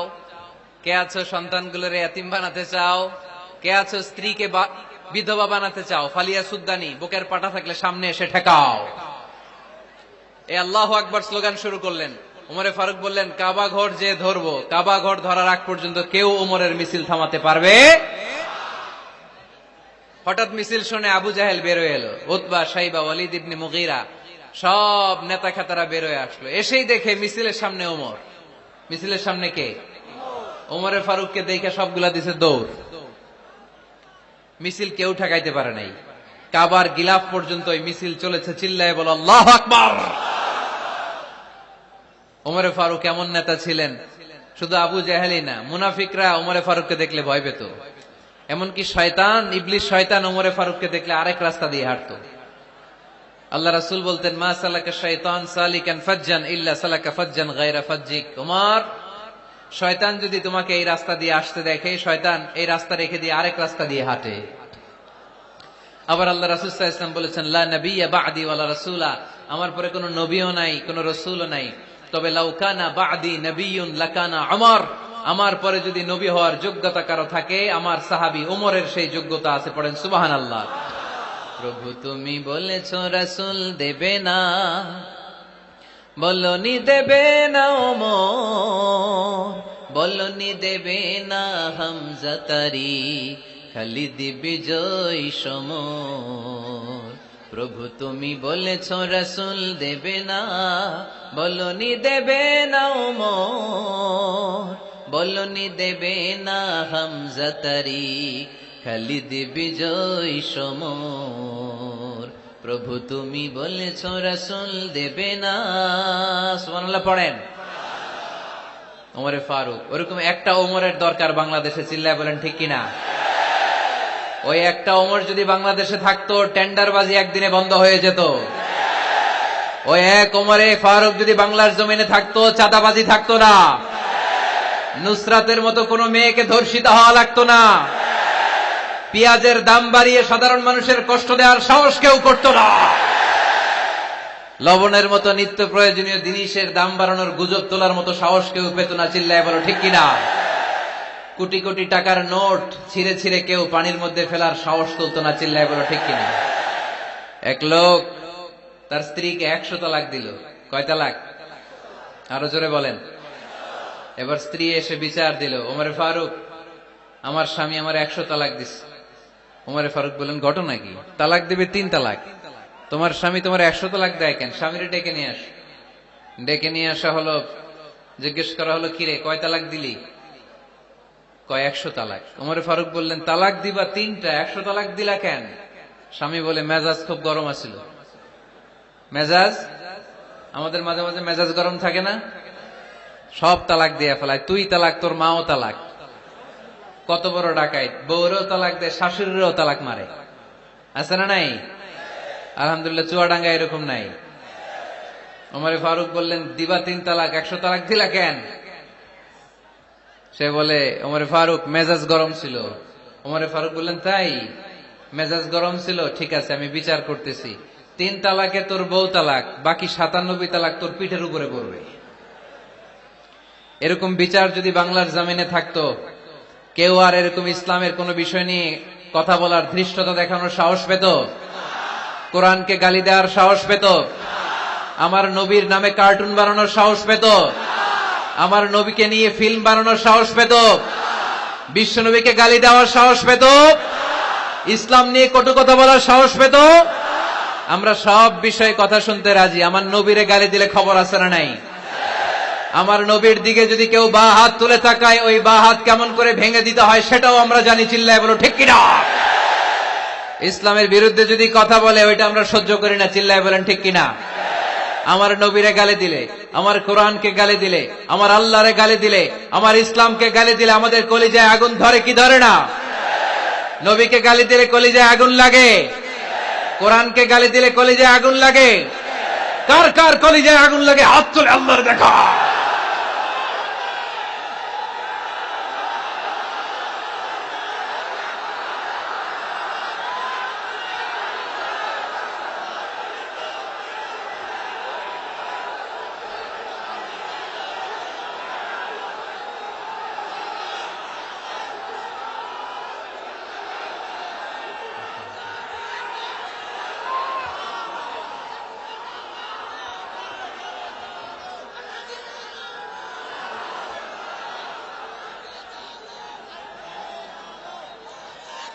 আমাদের এই উচ্ছ্বাস, আল্লাহ রাসূলের ভালোবাসা, কোরআনের ভালোবাসা, ইসলামের ভালোবাসা, আল্লাহর জন্য ভালোবাসার এই উচ্ছ্বাস, এই সতেজতাকে আল্লাহ তুমি ইসলামের বিজয়ের জন্য কবুল করে নাও।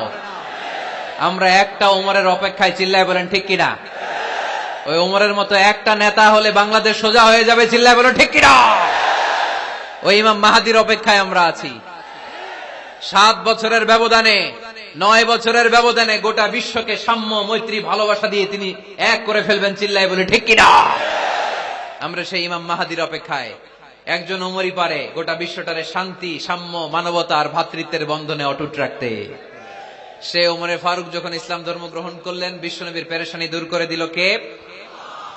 এজন্য আল্লাহ বললেন, ওয়ালা সাউফা ইউতিকা রাব্বুকা ফাতারদা। ও নবী, অচিরে এমন কিছু আমি আপনারে দান করব, এগুলো পেয়ে আপনি খুশি হয়ে যাবেন। সুবহানাল্লাহ পড়েন। যেখানেই নবী পেরেশান, ওইখানেই নবীর মন ভালো করে দেয় কে?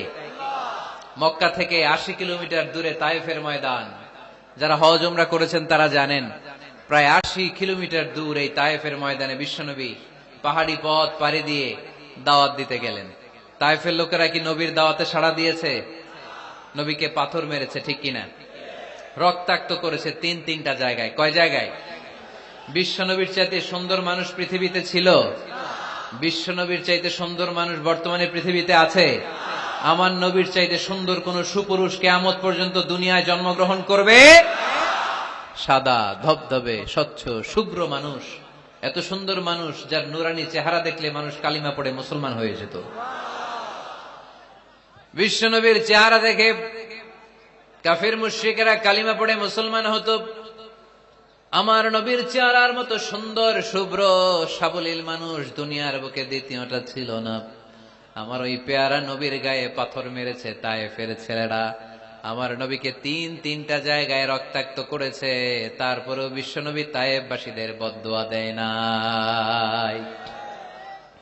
খেয়ে না খেয়ে দিন প্রচারের কাজে নিজেকে দিয়েছ বিলিয়ে, তায়েফের কাফিরেরা চিনল না সে আলো, দুষ্ট ছেলেদের পিছু দিল লেলিয়ে।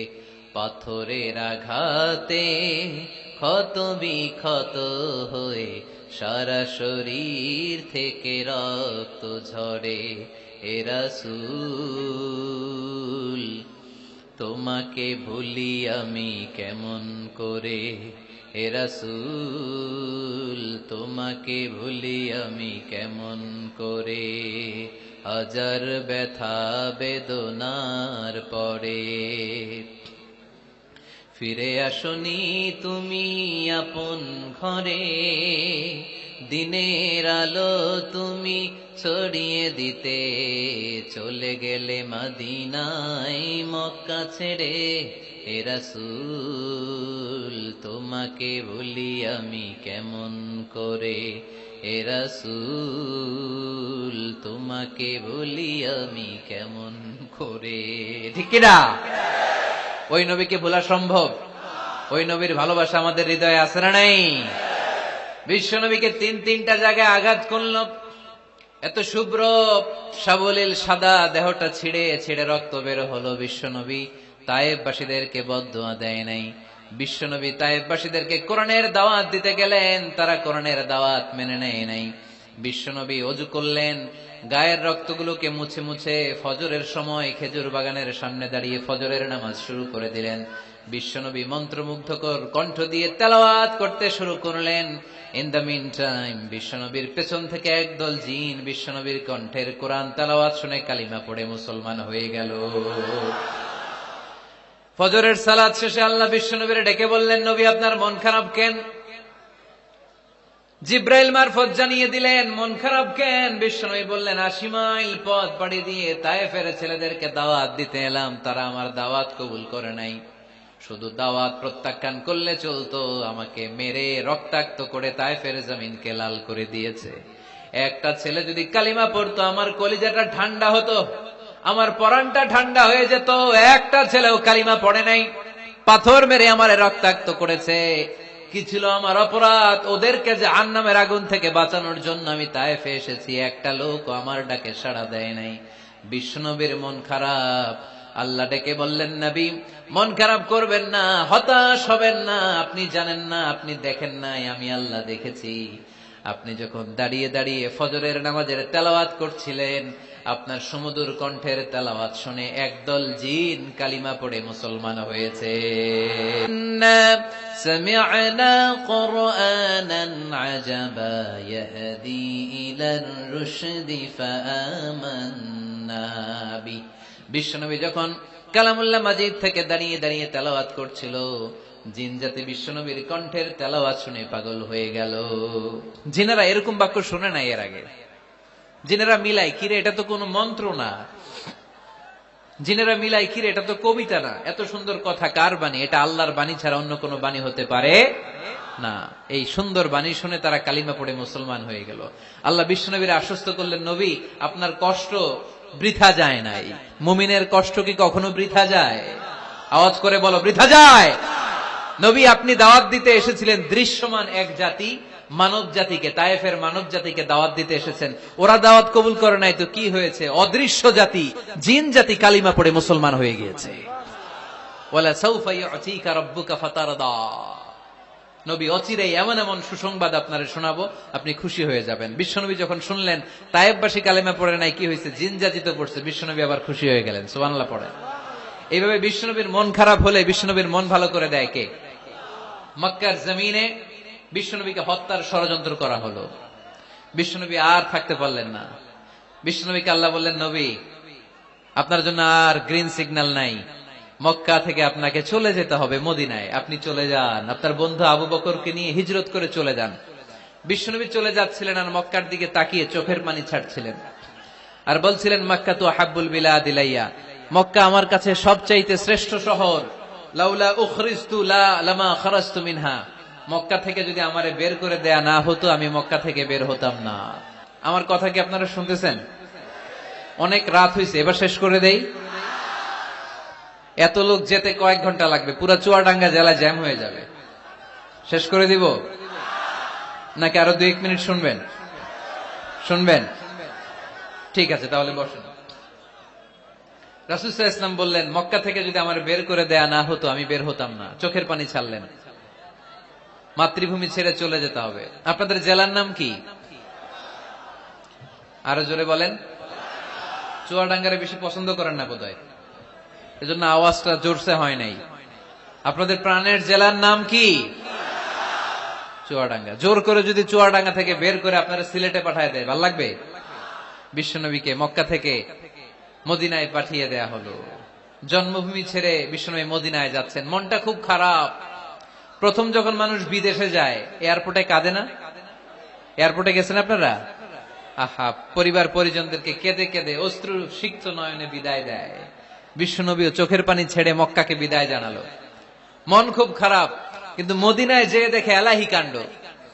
মদিনার উপকণ্ঠে সানিয়াতুল ওয়াদা নামক জায়গায় আবাল বৃদ্ধ বনিতা দফ বাজিয়ে বাজিয়ে বিশ্বনবীরে ওয়েলকাম করতে শুরু করলো। তলাআল বাদরু আলাইনা মিন সানিয়াতিল ওয়াদা ওয়াজাবা শুকরু আলাইনা মা দাআ লিল্লাহি দা আইয়ুহাল মাবউসু ফিনা جئت من أمر المطاع جئت شرفت المدينة مرحبا يا خير دا যারা পারেন পড়েন। طلع البدر علينا من ثنيات الوداع وجب الشكر علينا ما دعا لله دا পড়েন না আল্লাহু আকবার। এই বিশাল জনসমুদ্র দেখে তলাল বদরু আলাইনা আর দফ বাজাতে বাজাতে নবীকে ওয়েলকামিং রিসিপশন দেয়া হলো। এই মদিনার মানুষের ভালোবাসা দেখে মক্কা থেকে যে তিনি চোখের পানি ছেড়ে বিদায় নিয়েছেন, এই দুঃখের কথা বিশ্বনবী ভুলে গেলেন। বিশ্বনবীর মনকে আবার খুশি করে দিল কে? সুবহানাল্লাহ কইতে পারলেন না? ওয়ালা সাউফা ইউতিকা রাব্বুকা ফাতারদা, নবী অচিরে এমন জিনিস আপনাকে আমি দান করব, আপনি খুশি হয়ে যাবেন। আবার বিশ্বনবী শুনতে পেলেন ওনার আগের পয়গম্বরদের বয়স ছিল কারো 1000 বছর, কেউ হায়াত পেত 2000 বছর, কেউ পেত 1500 বছর। তাদের উম্মতের মধ্যে থেকে কেউ বাঁচত 800 বছর, 700 বছর। বিশ্বনবী মনে মনে দুঃখ পেতে শুরু করলেন, হায় হায়, আমার উম্মতের গড় বয়স এত কম। আগের উম্মতেরা হায়াত পেয়েছে বেশি, ইবাদত করার সুযোগও পেয়েছে বেশি, আমার গুনাহগার উম্মতেরা হায়াত পাবে কম, তাই ইবাদতের সুযোগও তাদের কম। ঠিক কি না? আল্লাহ রাসূল সাল্লাল্লাহু আলাইহি ওয়াসাল্লাম ফরমান, আ'মার উম্মতি মা বাইনা 60 ইলা 70। আমার উম্মতের গড় বয়স 60 থেকে 70। 60 থেকে 70 এর মধ্যে আমার উম্মতের বেশিরভাগ লোক মারা যাবে।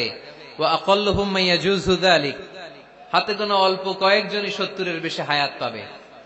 আপনাদের চুয়াডাঙ্গার কি অবস্থা? কত হায়াত পায় মানুষ? 80 বছর বয়স পেয়েছেন এরকম কেউ আছে নাকি আজকের মাহফিলে? 80 বছরের মুরব্বী কেউ আছেন? নাই। 70 বছর হায়াত পেয়েছেন কেউ আছে?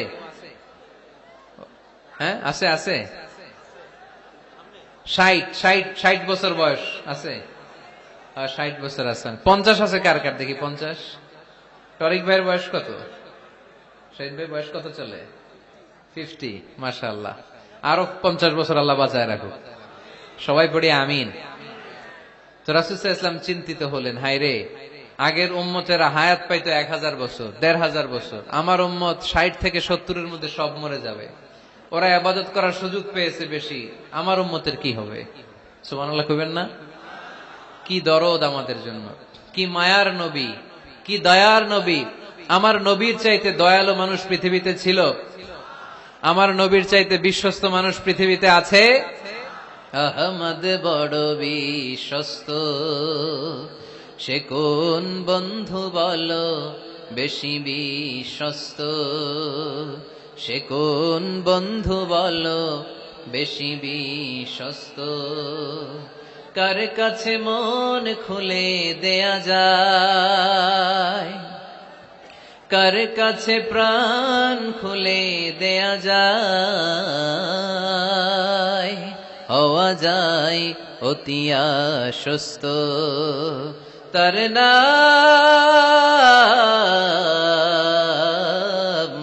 আহমদ বড় বিশ্বস্ত। সুবহানাল্লাহ পড়েন।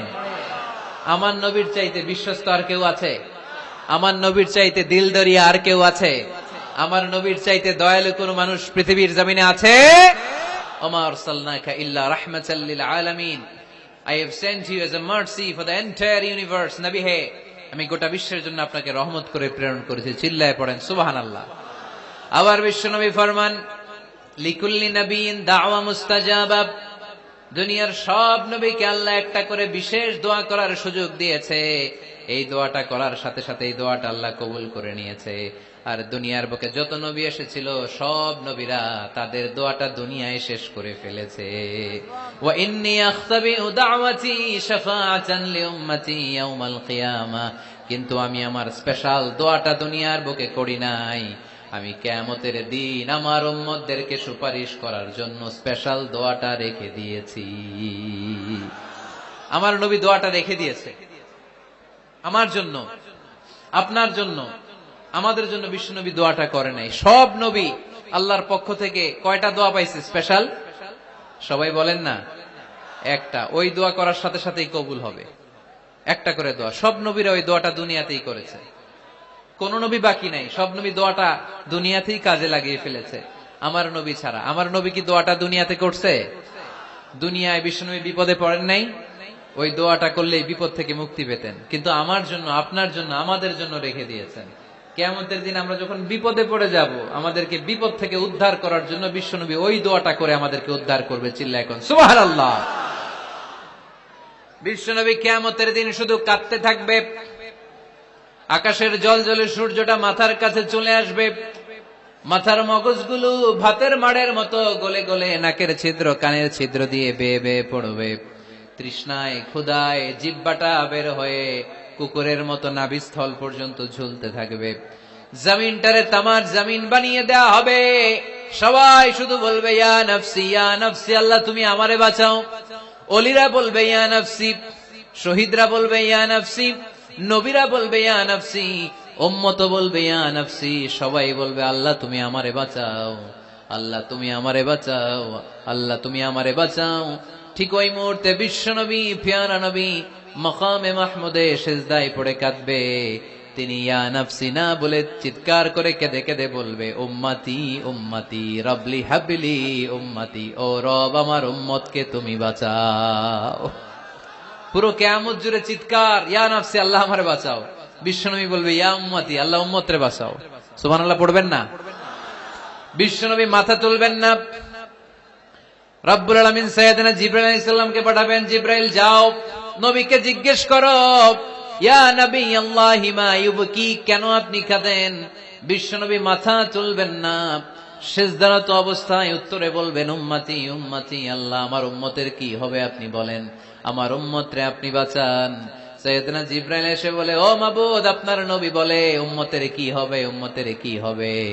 আল্লাহ বলেন জিবরাইল আমার নবীরে যে বলো ইন্না সানুরদিকা ফি উম্মাতিক ফালা নাসুক, আমি আমার নবীর দুনিয়ার বুকে যখন মন খারাপ ছিল তখন যেমনি মন ভালো করে দিয়েছি, আজকেও আমার নবীর উম্মতের ব্যাপারে এমন একটা ঘোষণা আমি দেব, এই ঘোষণা শুনে আমার নবী খুশি হয়ে যাবে। সারা দুনিয়াতে, দুনিয়ার বুকে নবী যখনই পেরেশান, নবীর মন খারাপ, আমি যেমনি মন ভালো করে দিয়েছি, আজকেও এই কিয়ামতের ময়দানে নবীকে এমন ঘোষণা শোনাবো, এই ঘোষণা শুনে আমার নবী খুশি হয়ে যাবে। চিল্লায় পড়তে হবে আল্লাহু আকবার। আল্লাহ তখন বলবে নবী মাথা তোলেন, মাথা তোলেন, ইরফা রাসাক, নবী মাথা তোলেন, সাল তুতা, আপনার কান্না আমার সহ্য হয় না, সাল তুতা, যা চাবেন তাই দেব। ইশফা তুশাফা, যার ব্যাপারে আপনি আজকে সুপারিশ করবেন তার জন্য আমি সুপারিশ কবুল করে নেব। সাউফা ইউতিকা রাব্বুকা ফাতারদা, নবী এমন এমন জিনিস আপনারে দেব আপনি খুশি হবেন। তারপরও নবী খুশি হবেন না, নবী অস্থির হয়ে থাকবেন আমাদের জন্য। একটা পতাকা নিয়ে, আমাদের সবাইকে নিয়ে আমার নবী, পেয়ারা নবী জান্নাতের দরজার মধ্যে একটা ধাক্কা দিবেন, পড়েন আল্লাহু আকবার। জান্নাতের রক্ষী ফেরেশতা বলবে মান আনতা, আপনি কে? বিশ্বনবী বলবেন আনা মুহাম্মদ, আমার নাম মুহাম্মদ সাল্লাল্লাহু। মুহাম্মদ শোনার পরে গার্ড অফ অনার দিয়ে বিশ্বনবীর জন্য জান্নাতের বিশাল দরজাগুলো খুলে দেয়া হবে। আর জান্নাতের ফেরেশতারা বলবে নবী গো, জান্নাত সৃষ্টির পর থেকে আজ পর্যন্ত আমরা দাঁড়িয়ে আছি, কবে আপনি জান্নাতে ধাক্কা মারবেন আর আপনার জন্য জান্নাতের দরজা খুলে দেব। আপনার আগে যেন কারো জন্য জান্নাতের দরজা খোলা না হয়, এ ব্যাপারে আমাদেরকে কঠোর নির্দেশনা দিয়েছে কে? বিশ্বনবী লক্ষ লক্ষ কোটি কোটি উম্মতে মুহাম্মাদীকে নিয়ে সেদিন জান্নাতের ভেতরে যখন ঢুকবেন, তখন বিশ্বনবীর মনটারে খুশি করে দিবে কে? ওয়ালা সাউফা ইউতিকা রাব্বুকা ফাতারদা, নবী হে এমন এমন জিনিস আপনারে আমি দান করব, আপনি খুশি হয়ে যাবেন। তার মানে মন খারাপ হলে নবীর মন ভালো করে কে? জোরে বলতে হবে। আপনারা ঘুমায় গেছেন, ঘুম ধরছে, কষ্ট হচ্ছে, ঝিমায়ে পড়েছে মুসলমান, চিল্লায় পড়েন লিল্লাহে তাকবীর, লিল্লাহে তাকবীর, লিল্লাহে তাকবীর। এরপরে নবীর আল্লাহ স্মরণ করায় দিচ্ছেন আলাম ইয়াজিদিকা ইয়াতীমান ফাআওয়া ওয়া ওয়াজাদাকা দাল্লান ফাহাদা, নবী গো আমি কি আপনার ইয়াতিম পাই নাই, তারপরে আমি কি আপনার লালন পালনের ব্যবস্থা করি নাই? সুবহানাল্লাহ পড়েন। আমার নবী ইয়াতিম হয়ে বড় হয়েছে, জানেন? ইয়াতিম হয়ে লালিত পালিত হয়েছেন। তিনি যখন মায়ের পেটে, বিশ্বনবীর বাবাকে নিয়ে গিয়ে তুলে নিয়েছে কে? 6 বছর বয়সে মাকে তুলে নিল কে? দাদা আব্দুল মুত্তালিবের কাছে লালিত পালিত হলেন। 8 বছর বয়সে দাদাকেও নিয়ে গেল কে? এরপরে ইয়াতিম নবী চাচার কাছে লালিত পালিত হলেন। সুবহানাল্লাহ পড়েন। এজন্য আল্লাহ বললেন আওয়া আলাম ইয়াজিদিকা ইয়াতীমান ফাআওয়া, নবী হে আমি কি আপনার ইয়াতিম পাই নাই, আর আপনারে কি আমি আপনার চাচার কাছে লালন পালনের ব্যবস্থা করে দেই নাই? তো এই ছোট্টবেলায় আপনি ইয়াতিম, আপনারা দেখার কেউ নাই, তখন যদি আমি আপনারা সাহায্য করতে পারি, ওই আল্লাহ এখনো আসি না নাই? বিপদের কালে আমার নবীরে সাহায্য করে উত্তরণের ব্যবস্থা করেছে যে, মুসলমানদের এই ক্রান্তি লগ্নে মুসলমানদের সংকট দূর করার জন্য আমার আল্লাহর রহমত আজও আছে না নাই? পরীক্ষা দিতে হবে আমাদের। পরীক্ষায় পাশ করতে হবে। ওয়ালা তাহিনু ওয়ালা তাহজানু ওয়া আনতুমুল আ'লাউনা ইন কুনতুম মুমিনিন। ভয় পেও না, নিরাশ হয়ো না, হতাশ হয়ো না, বিজয় তোমাদেরই হবে যদি মুমিন হও। চিল্লায় বলেন ঠিক কি না? আলাম ইয়াজিদকা ইয়াতীমান ফাআওয়া। নবী আপনার ইয়াতীম হিসেবে পেয়েছি, তখন আপনারে আশ্রয় দিয়েছি। তারপরে আল্লাহ বললেন ওয়াওয়াজাদাকা দাল্লান ফাহাদা। আপনারে আমি দল্লান হিসেবে পেয়েছি, তারপরে রাস্তা দেখিয়েছি। আপনি রাস্তা খুঁজছিলেন। দল্লুন শব্দের অর্থ গোমরা, পথহারা। কিন্তু রাসূল সাল্লাল্লাহু আলাইহি ওয়াসাল্লামের ক্ষেত্রে এই অর্থ করা যাবে না। আমার নবী গোমরা ছিলেন না, আমার নবী পথভ্রষ্ট ছিলেন না। যদিও অফিসিয়ালি আমার নবী 40 বছর বয়সে নবী হয়েছেন, কিন্তু 40 বছরের আগের জীবনীটাও আমাদের জন্য অনুপম আদর্শ আর নমুনা। চিল্লায় বলেন ঠিক কি না? 40 বছর আগেও নবী সত্য কথা বলতেন। 40 বছর আগে তিনি দান করতেন। নবী হওয়ার আগেও তিনি আত্মীয়দের সাথে সুসম্পর্ক রাখতেন, মানুষের বোঝা বইয়ে দিতেন। সত্য যেখানে বিপন্ন, সাহসী সৈনিক হয়ে বিশ্বনবী দাঁড়িয়ে যেতেন। চিল্লায় এখন ঠিক কি না?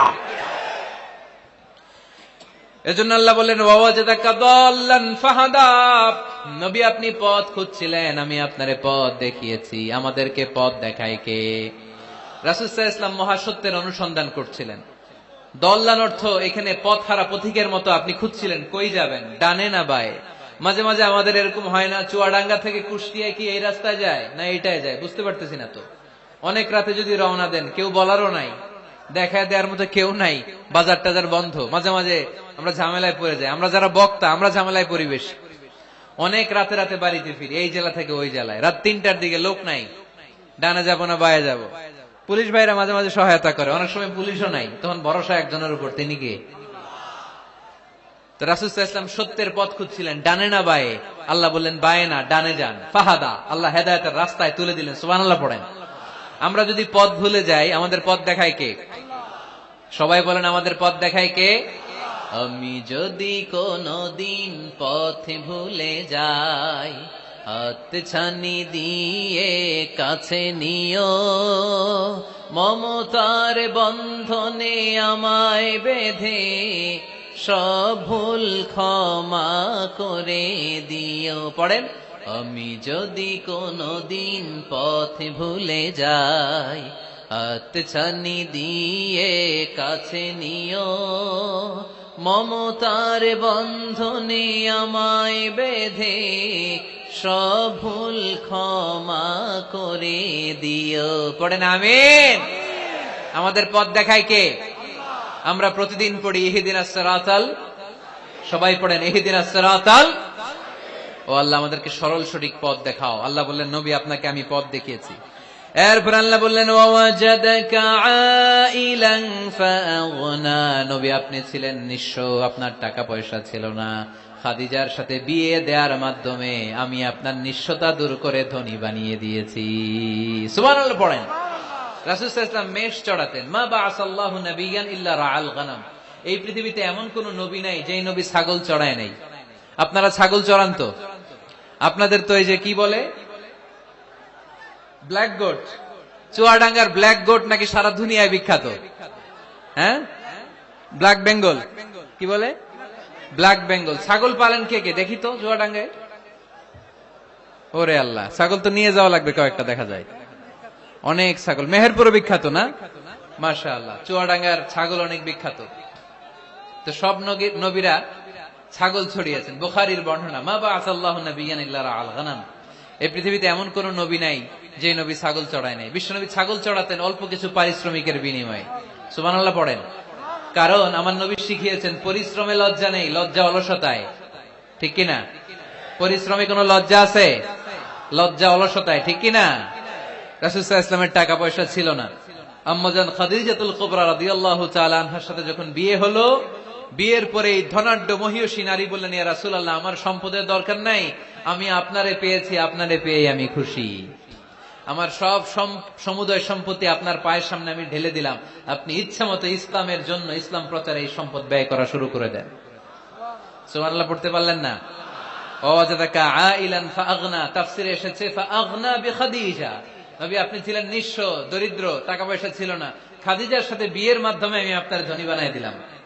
তার মানে নবী আপনি ছিলেন ইয়াতীম, আপনারা আমি লালন পালনের ব্যবস্থা করে দিলাম, আপনি পথ খুঁজছিলেন কোন পথে আগাবেন, পথ দেখাইয়া দিলাম। আপনি নিঃস্ব ছিলেন, আমি আপনার লালন পালনের ব্যবস্থা করে দিলাম, পথ দেখাইয়া দিলাম। আপনার টাকা পয়সা ছিল না, খাদিজার সাথে বিয়ের মাধ্যমে ধনী বানাইয়া দিলাম। সুবহানাল্লাহ। নবীর মন খারাপ তো, নবীর মন ভালো করার চেষ্টা করতেছে। দেখেন বন্ধু বন্ধুর রাগ ভাঙায় কি করে। ও নবী আপনি রাগ করেন কেন? ওই যে আপনি ছোটবেলায় কষ্টে ছিলেন, আমি তো ঠিক করে দিলাম সব। ও নবী আপনি পথ খুঁজতেছিলেন, বিপদে ছিলেন, আমি তো পথ দেখাই দিলাম। টাকা ছিল না, বিয়ের পরে টাকার ব্যবস্থা করে দিলাম। তো আপনার টেনশন কিসের? টেনশন তো আমি আল্লাহ। চিল্লায় বলেন ঠিক কিনা? মুমিন কখনো টেনশন করে না। মুমিন তার সব কিছু ন্যস্ত করে দেয় একজনের উপর, তিনি কে? এবার বিশ্বনবীকে 3টা কর্মসূচির ঘোষণা দিয়ে আল্লাহ সূরাটা শেষ করবেন। কর্মসূচি 3টা শুনতে মনে যায়? এই কর্মসূচি 3টা পকেটে করে বাড়িতে নেওয়া যাবে? উত্তর হয় নাই, আওয়াজ হয় নাই। এই 3 কর্মসূচি নিয়ে আজকে বাড়িতে ফিরতে যাই, পারা যাবে? কর্মসূচি নাম্বার 1, আল্লাহ বলেন ফাআম্মাল ইয়াতীমা ফালা তাকহার। ও নবী, কখনো ইতিমদেরকে আপনি তাড়িয়ে দেবেন না, ইতিমদের সাথে খারাপ আচরণ করবেন না। আপনাদের এলাকায় ইতিমখানা আছে নাকি? আছে? টরিক ভাইয়ের মাদ্রাসায় আছে ইতিম? আছে? মাশাআল্লাহ। তো এই যে ইতিমদের সাথে খারাপ আচরণ করতে নিষেধ করেছে কে? ফাআম্মাল ইয়াতীমা ফালা তাকহার। নবী, ইতিমদের সাথে খারাপ আচরণ করবেন না, কারণ আপনি নিজেই ইতিম ছিলেন, ঠিক কিনা? ইতিমদের সাথে আমরা ভালো আচরণ করব। ইতিমকে ভালোবাসা মানে নবীকে ভালোবাসা, কারণ আমার নবী ইতিম হয়ে বড় হয়েছেন। চিল্লায় বলেন ঠিক কিনা? যারা ইতিমকে ভালোবাসে তাদেরকে ভালোবাসে কে? বিশ্বনবী ইতিমদের লালন পালনকারীদেরকে এত ভালোবাসতেন, যারা ইতিমদেরকে যত্ন নেয়, যারা ইতিমদেরকে লালন পালন করে, তাদের উদ্দেশ্যে বিশ্বনবী বললেন আনা ওয়া কাফিলুল ইয়াতীমি কাহাতাইন। আনা ওয়া কাফিলুল ইয়াতীমি কাহাতাইন। আমার 2টা আঙ্গুল দেখা যায়? সবাই দেখতে পাচ্ছেন? এই 2টা আঙ্গুলের মাঝখানে কি খুব গ্যাপ আছে নাকি বেশি? নাই। বিশ্বনবী বললেন আনা ওয়া কাফিলুল ইয়াতীমি কাহাতাইন। আমি এবং ইতিমের লালন পালনকারী কিয়ামতের দিন প্রতিবেশীর মতো এইভাবে কাছাকাছি একসাথে থাকবো। এজন্য ইতিমদের সাথে ভালো আচরণ করবেন, ইতিমদেরকে ঘাড় ধাক্কা দিয়ে বের করে দিবেন না। অনেকে আছে ইতিমদেরকে ঘাড় ধাক্কা দিয়ে বের করে দেয়, আছে না? যাই আছে না? আরাআইতাল্লাযী ইউকাযযিবু বিদ্দীন ফাযালিকাল্লাযী ইয়াদউল ইয়াতীম। কিছু লোক আছে যারা আখিরাতে বিশ্বাস করে না, জান্নাত জাহান্নামে বিশ্বাস করে না, তারা দ্বীনকে অস্বীকার করে, ইতিমকে ঘাড় ধাক্কা দিয়ে বের করে দেয়। বিশ্বনবী ইতিম হয়ে বড় হয়েছেন, তাই বিশ্বনবীকে প্রথম কর্মসূচি দিলেন ফাআম্মাল ইয়াতীমা ফালা তাকহার। নবী হে, কখনো ইতিমকে ঘাড় ধাক্কা দিয়েন না, ইতিমকে ধমক দিয়েন না, ইতিমকে তাড়িয়ে দিবেন না। অনেকে আছে তাদের হৃদয় শক্ত, চোখ দিয়ে পানি নামে না। এরকম শক্ত হৃদয়ের মানুষ আছে না নাই? কান্না আসে না, হৃদয় নরম হয় না। এক সাহাবী এসে বললেন ইয়া রাসূলুল্লাহ, আমার হৃদয়টা বড় শক্ত, আমার কলবটা বড় শক্ত, আমার চোখ দিয়ে পানি নামে না, আমার হৃদয়টা আমি নরম করতে চাই, কি করে নরম করব? বিশ্বনবী বললেন হৃদয় নরম করতে চাও? ইরহামিল ইয়াতীম, ইতিমের প্রতি রহম দিল হও। ওয়ামসাহ রাসা, ইতিমের মাথায় হাত বুলিয়ে দাও। ওয়া আতঈমহু মিন তাআমিক, তুমি যা খাবে ওখান থেকে ইতিমরেও খাও। তালিনু কলবুক, তোমার হৃদয়টারে নরম করে দিবে কে? ওয়া তুদরাকু হাজাতুক, তোমার মনের নেক মাকাসেদ পূরণ করে দিবে কে? এজন্য মাঝে মাঝে একটু ইতিমখানায় যাবেন, ইতিমদের সাথে বসবেন, ওদেরকে একটু সদকা করবেন, দান সদকা করবেন, ওদেরকে খাওয়াবেন, ওদের মাথায় হাত বুলিয়ে দিবেন, আপনার হৃদয়টারে নরম করে দিবে কে? বাংলাদেশে কিছু লোক আছে ইতিমরে আদর করা তো দূরের কথা, ইতিমের মাল টাল খেয়ে সব সাবার করে দেয়, এরকম আছে না নাই? ইতিমের সম্পদ খেয়ে ফেলে এরকম ডাকাইত আছে না নাই? ভাই মারা গিয়েছে, ভাতিজা আহা, মরার আগে ভাই তার আরেক ভাইকে সম্পদ দিয়ে গেল, আমার ছেলেটারে দেখো ইতিম, ছেলের তো কিছু দেয় নাই, ভাতিজার জন্য তো কিছু রাখেই নাই, সব খায় শেষ করে ফেলছে, এরকম আছে না নাই? আল্লাহ বললেন খবরদার, ইতিমের সম্পদ মেরে দিও না, ইতিমের সম্পদ খেয়ে ফেলো না। যারা ইতিমের সম্পদ অন্যায় ভাবে খাও, তারা পেটে ইতিমের সম্পদ ঢুকাও নাই, জাহান্নামের আগুন পেটে ঢুকিয়েছো, ঠিক কিনা? الذين يأكلون أموال اليتامى ظلما إنما يأكلون في بطونهم نارا وسيصلون سعيرا। যারা ইয়েতিমের সম্পদ অন্যায় ভাবে খায়, তারা ইয়েতিমের সম্পদ খায় নাই, খেয়েছে জাহান্নামের আগুন। কার কথা? আরো জোরে বলেন, কার কথা? এজন্য আমরা ইয়েতিমের সাথে খারাপ আচরণ করব না। চুয়াডাঙ্গার সম্পদশালী ভাইয়েরা এতিমের সাথে ভালো আচরণ করেন, এতিমের মাথায় হাত বুলিয়ে দেন, এতিমকে খাওয়ান। এতিমরে ভালোবাসা মানে আমার নবীরে ভালোবাসা, কারণ আমার নবী এতিম ছিলেন, ঠিক কিনা?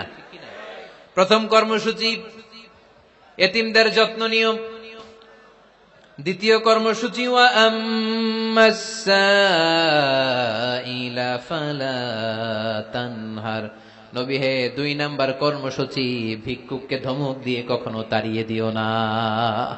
সুবহানাল্লাহ পড়েন। ভিক্ষুককে তাড়িয়ে দেয়া যাবে? দিতে না পারলে, আপনার কাছে না থাকলে ভদ্রভাবে বলবেন ভাই নাই, কিন্তু ধমক দিবেন কোনদিন?